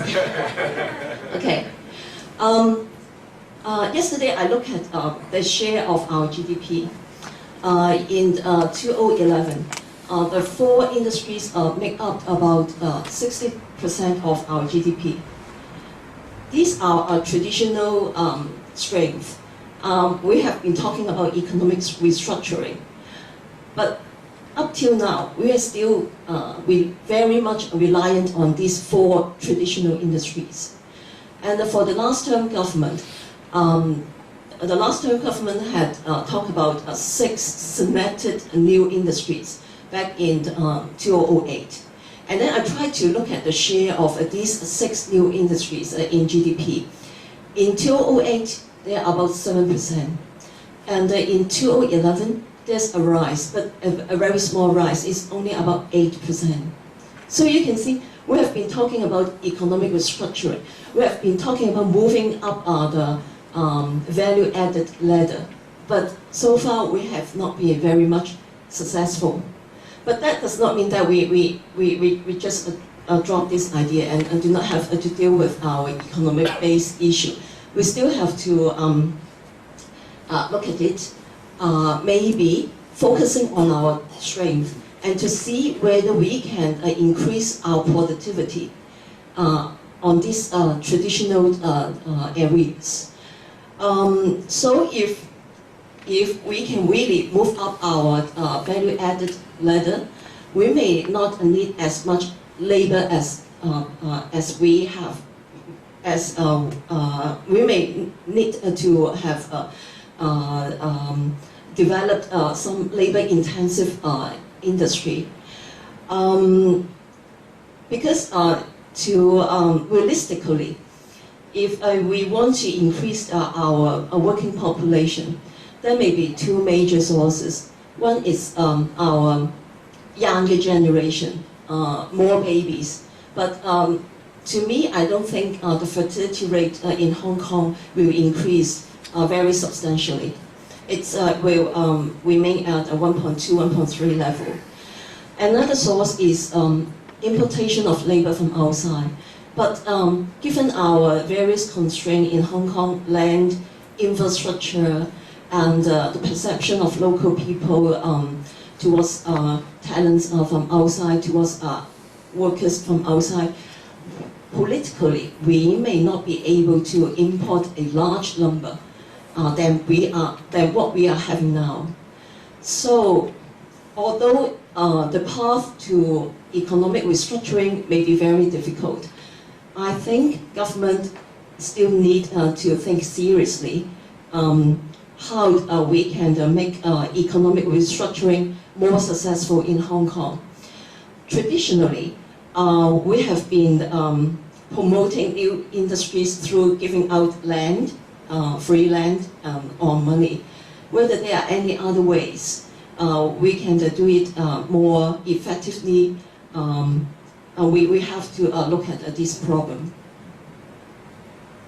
Any supplements from General? I think one of the problems in Hong Kong is the money comes too easily because the government doesn't really work very hard. They still can have the surplus income. So, and also it will discourage the business people really invest on this long-term investment. I think this is one of the failure of our success. I think we always say, when they say long-term investment, they talk about 3 years. That's what they call the long term. I mean, the short term, they expect you to make quick bucks, in 1 month's time. I mean, that's the time scale we're talking about. So I think we feel very sad. I think the Hong Kong, the young people too, they do not want to invest on something which is a bit longer. So that's why they have the job hopping, and then you do not stay in the job for a long time. So I think that is one of the risks. But at the same time, I think Hong Kong is different from Detroit. Of course, we have a better weather. I mean, we are not in the middle of nowhere. I mean, we are close to China. I mean, there's some opportunities here. So I think what I hope, is the government can really take the lead to invest in some industry who might take more time to have the return. But this capacity building is very important. I think this is a capacity which keep Hong Kong going, not just the tourists. I mean, if we work on the tourist side, we should work on to provide a quality service, not just try to win the quick bucks. I mean, from this innocent and very people. Any more comments from the panel? Okay. Just one word. Indeed, Singapore government invests 2.4% of GDP on R&D, research and development, but Hong Kong 0.7%. So, right, this is less than that, right? So this is probably one of the reasons why we cannot improve our productivity. So, I first came to Hong Kong, and I've been here for 30 years. There was 25% of the manufacturing employment was in manufacturing, and about 23% of GDP. In other words, a larger share of employment than the actual contribution, which means it was a low value-added enterprise. Singapore still is in that old manufacturing kind of mindset. We've moved on beyond manufacturing. We're now down to about 2%, less than 2%, both employment and share of GDP. So we've reinvented ourselves. Now, that time, 30 years ago, was the tail end of a very strange 30-year period from 1949 to 1979, when China was not the center of attention. We only have one industry here, China. That's why the city was founded. That's why everything happens is because of China. So we have to live with that. It's our one thing we do. It's like New Orleans has the river, the bayou. That's what they do. What we did in the past was trade and then invest, and now it's finance. We've put $500 billion US of direct investment in China over 35 years, and then we raised another $500 billion US on the stock market for IPOs. That's what we do. What we need to do in the future is figure out how to move that money back out into the world, and that means developing expertise on how do you make an investment in Argentina, or Kenya, or South Africa, because that's what China wants. They want expertise that they can trust, that speak their own language, that they have maybe a little bit of grip on, that's not going to get away from them and cheat them out of things, because they can come back and say, no, that's wrong. And they want us to show them how to invest their money in the rest of the world. We need to develop that expertise. Yeah, Dr. O.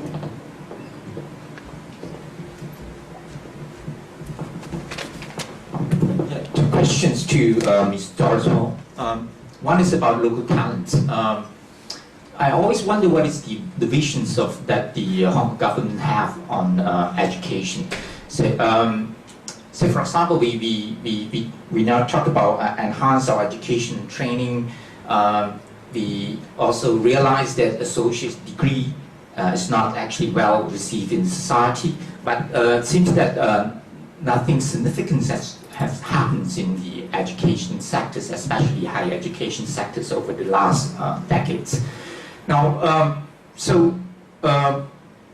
what is the given visions of the government have on education? What are you going to do to enhance the education? For example, would you like to further expand the higher education sectors, public higher education sectors, or you would allow the private sectors to invest more in private higher education sectors?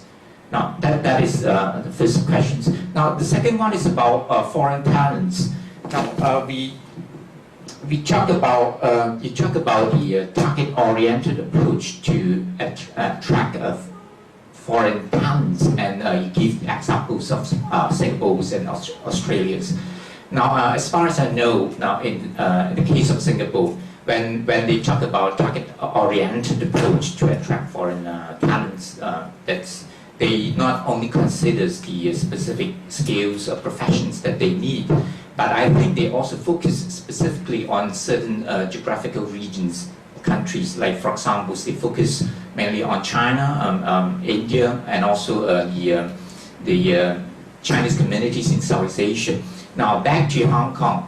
Now, when we talk about target-oriented, are we still only focus on skills, professions, specific skills, or we also you also have new strategies to focus on specific regions or countries? Now, nowadays it looks like we focus mainly on talents from mainland China. Now, that's fine, I have no problem with that, but apart from that, any other new strategies or focus to specifically target talents from overseas? Okay, thank you. Ms. Ho, would you like to take the first shot?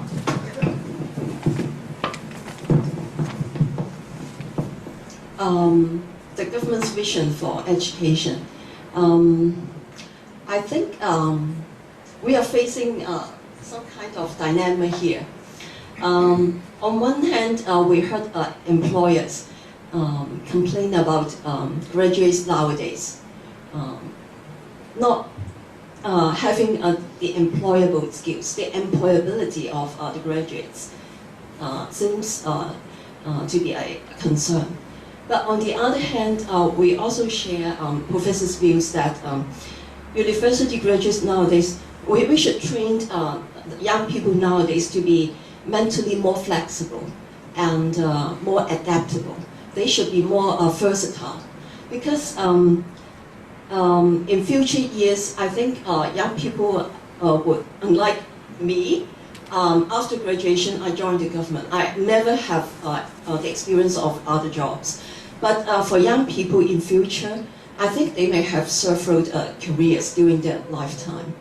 So they should learn to be more flexible and more adaptable. So this will help them, this will equip them with the skill set that they may need to grow and to develop in the future world. You asked me whether it's government's plan to expand the publicly funded higher education sector. I think if you have a look at the policy address of this year, the government is, for the time being, quite hesitant to expand the subsidized higher education opportunities, because from the figures, we can see that the current decline in student population, which is happening in the secondary school, is going to spread to the post-secondary sector. So for the time being, I think if you take into account those education opportunities in private U and UGC-funded U, as well as those who are going abroad for university education, the university participation rate of young people nowadays is about 30%. We expect this figure will rise very quickly in the next few years. So for the time being, I think we do not have any plan to expand the subsidized higher education places. but we would like to see competition. So I think also, I think a government would also like to see more private universities, not just those organized by local educational bodies. We also want to attract overseas education bodies to open private universities in Hong Kong. Although it may be a disappointment to those about the Queen's Hill site. But we know some private universities are very keen to set up their base in Hong Kong, and the government is trying to do something to help them so that they can set up their own universities in Hong Kong. And for your second question, our targeted approach. By targeted, I think we have two levels of meaning. Once again, Hong Kong is constrained by land infrastructure. We are very mindful that if we want to attract talents, there can't be no cap. There has to be a limit. So if we want to attract top talents, we need to be more targeted.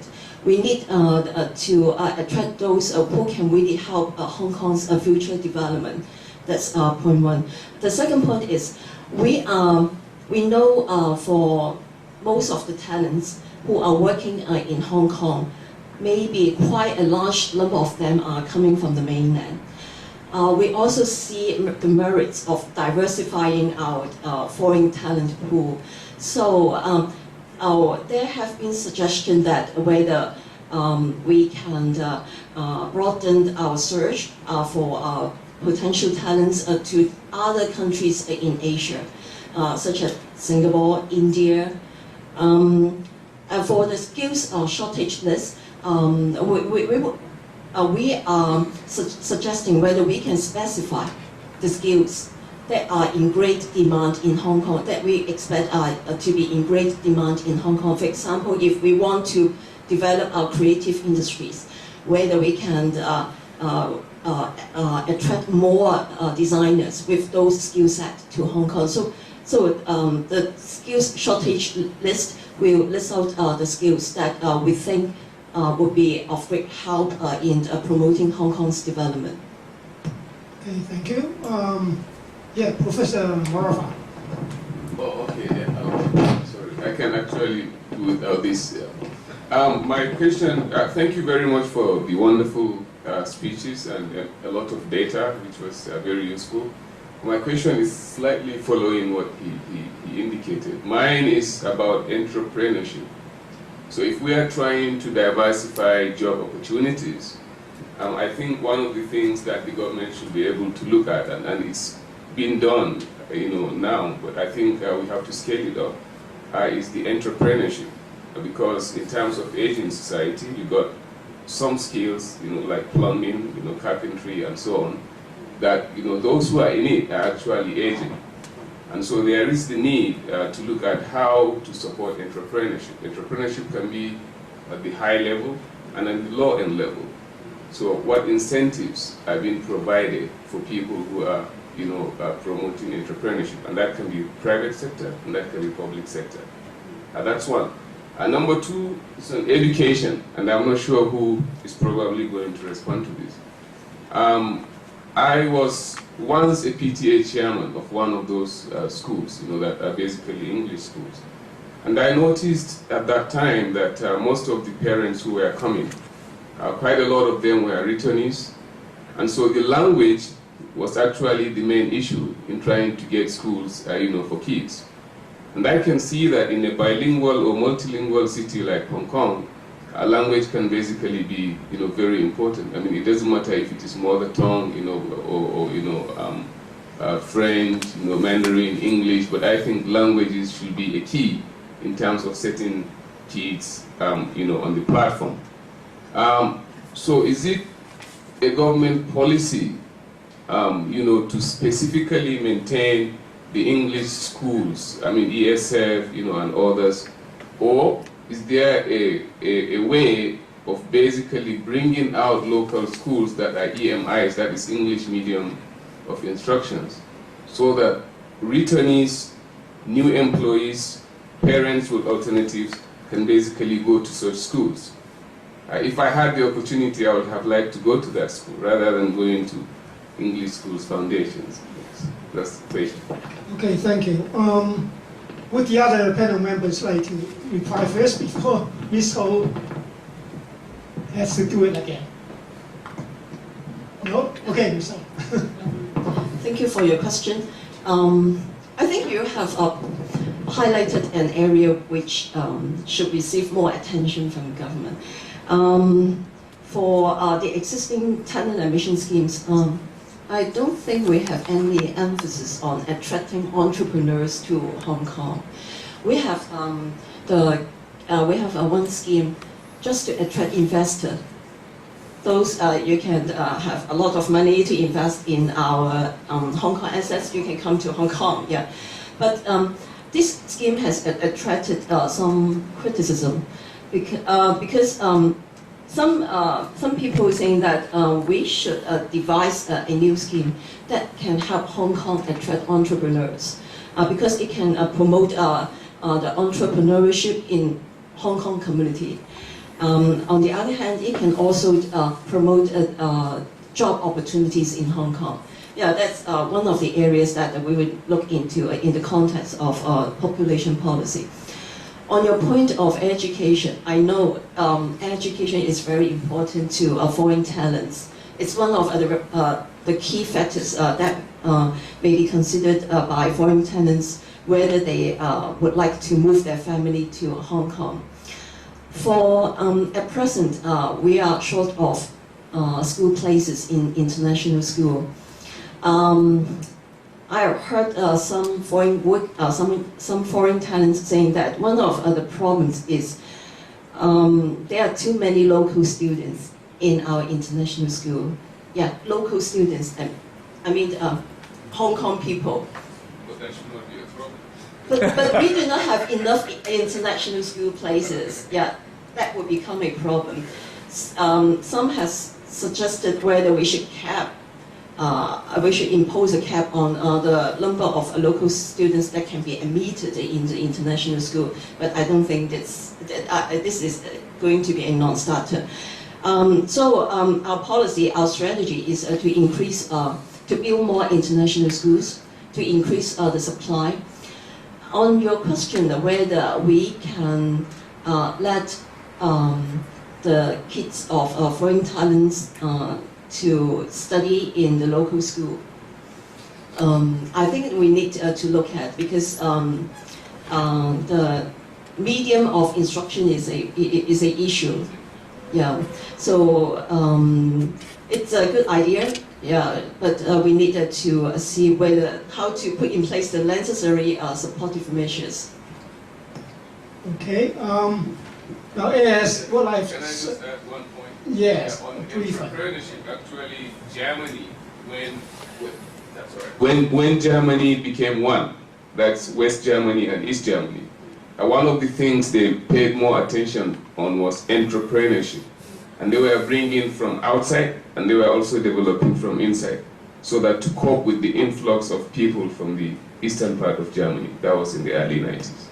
Okay, thank you. As what I have suggested, I would like to round up our discussion at about 5. Before we end, is there any one last burning question? Okay, a burning question from Professor Shan. I have a question I ask Mr. Ollier. One is about the foreign professionals and working in Hong Kong. So I see the data shown us that in the past maybe 5 or 10 years, the numbers almost always about 60, 70,000 a year. So this meaning that each year we're only adding maybe a few thousand only for these people. So I mean the number is very small. So in terms of increasing these people working in Hong Kong, rather than the stock about 70,000. So I mean, what's the reason why we couldn't expand? Because you don't need them, or because they don't come into Hong Kong? Okay, thank you. Okay, Mr. Ori. I think what we're probably seeing is turnover. Somebody will come here and stay for 5 or 10 or like me, 30 years, and then when I leave, somebody else step in, and so you don't see a steady increase in the numbers. We have what we need. It's not difficult to hire people with masters or PhDs to come work in Hong Kong. The government will approve, the immigration department will approve it almost without a question. So therefore we are almost certainly at the natural rate for those kinds of people. Immigration schemes, though, Hong Kong is a capital center. We provide money. We don't need money. It's the last thing we need. We have too much money. So to have a scheme that's based on how much money can you bring to us is a little nutty. What it should be is how much money can you take away? How much can you take $100 billion away from China's reserves and productively use it somewhere else in the world that makes everybody happy? That's what we should be encouraging. Okay, no more comments from the panel. Okay, so it's apparent that population policy cannot be a standalone policy. It has to be formulated in synchrony with other policies, such as education policy, economic policy, housing and land policies. Okay, so I think this afternoon we have generated enough food for thought for the government, the public, and the private sectors. Okay, as well as said, we hope that this forum serves as a platform, on which we can all deliberate on these important issues, and hopefully this can be the beginning, okay, of this long process, and the government and the public can work together to solve these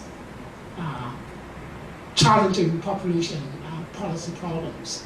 So I would like to thank the speakers for the inspiring ideas, okay, and and I would like to thank you for attending this forum. Okay, so as what we said, we will put the presentation and video in our website, which is under construction. Okay, don't try to log in tonight; you won't find it. But in the near future, yes. So okay, thanks again for the speakers. Okay, thank you very much.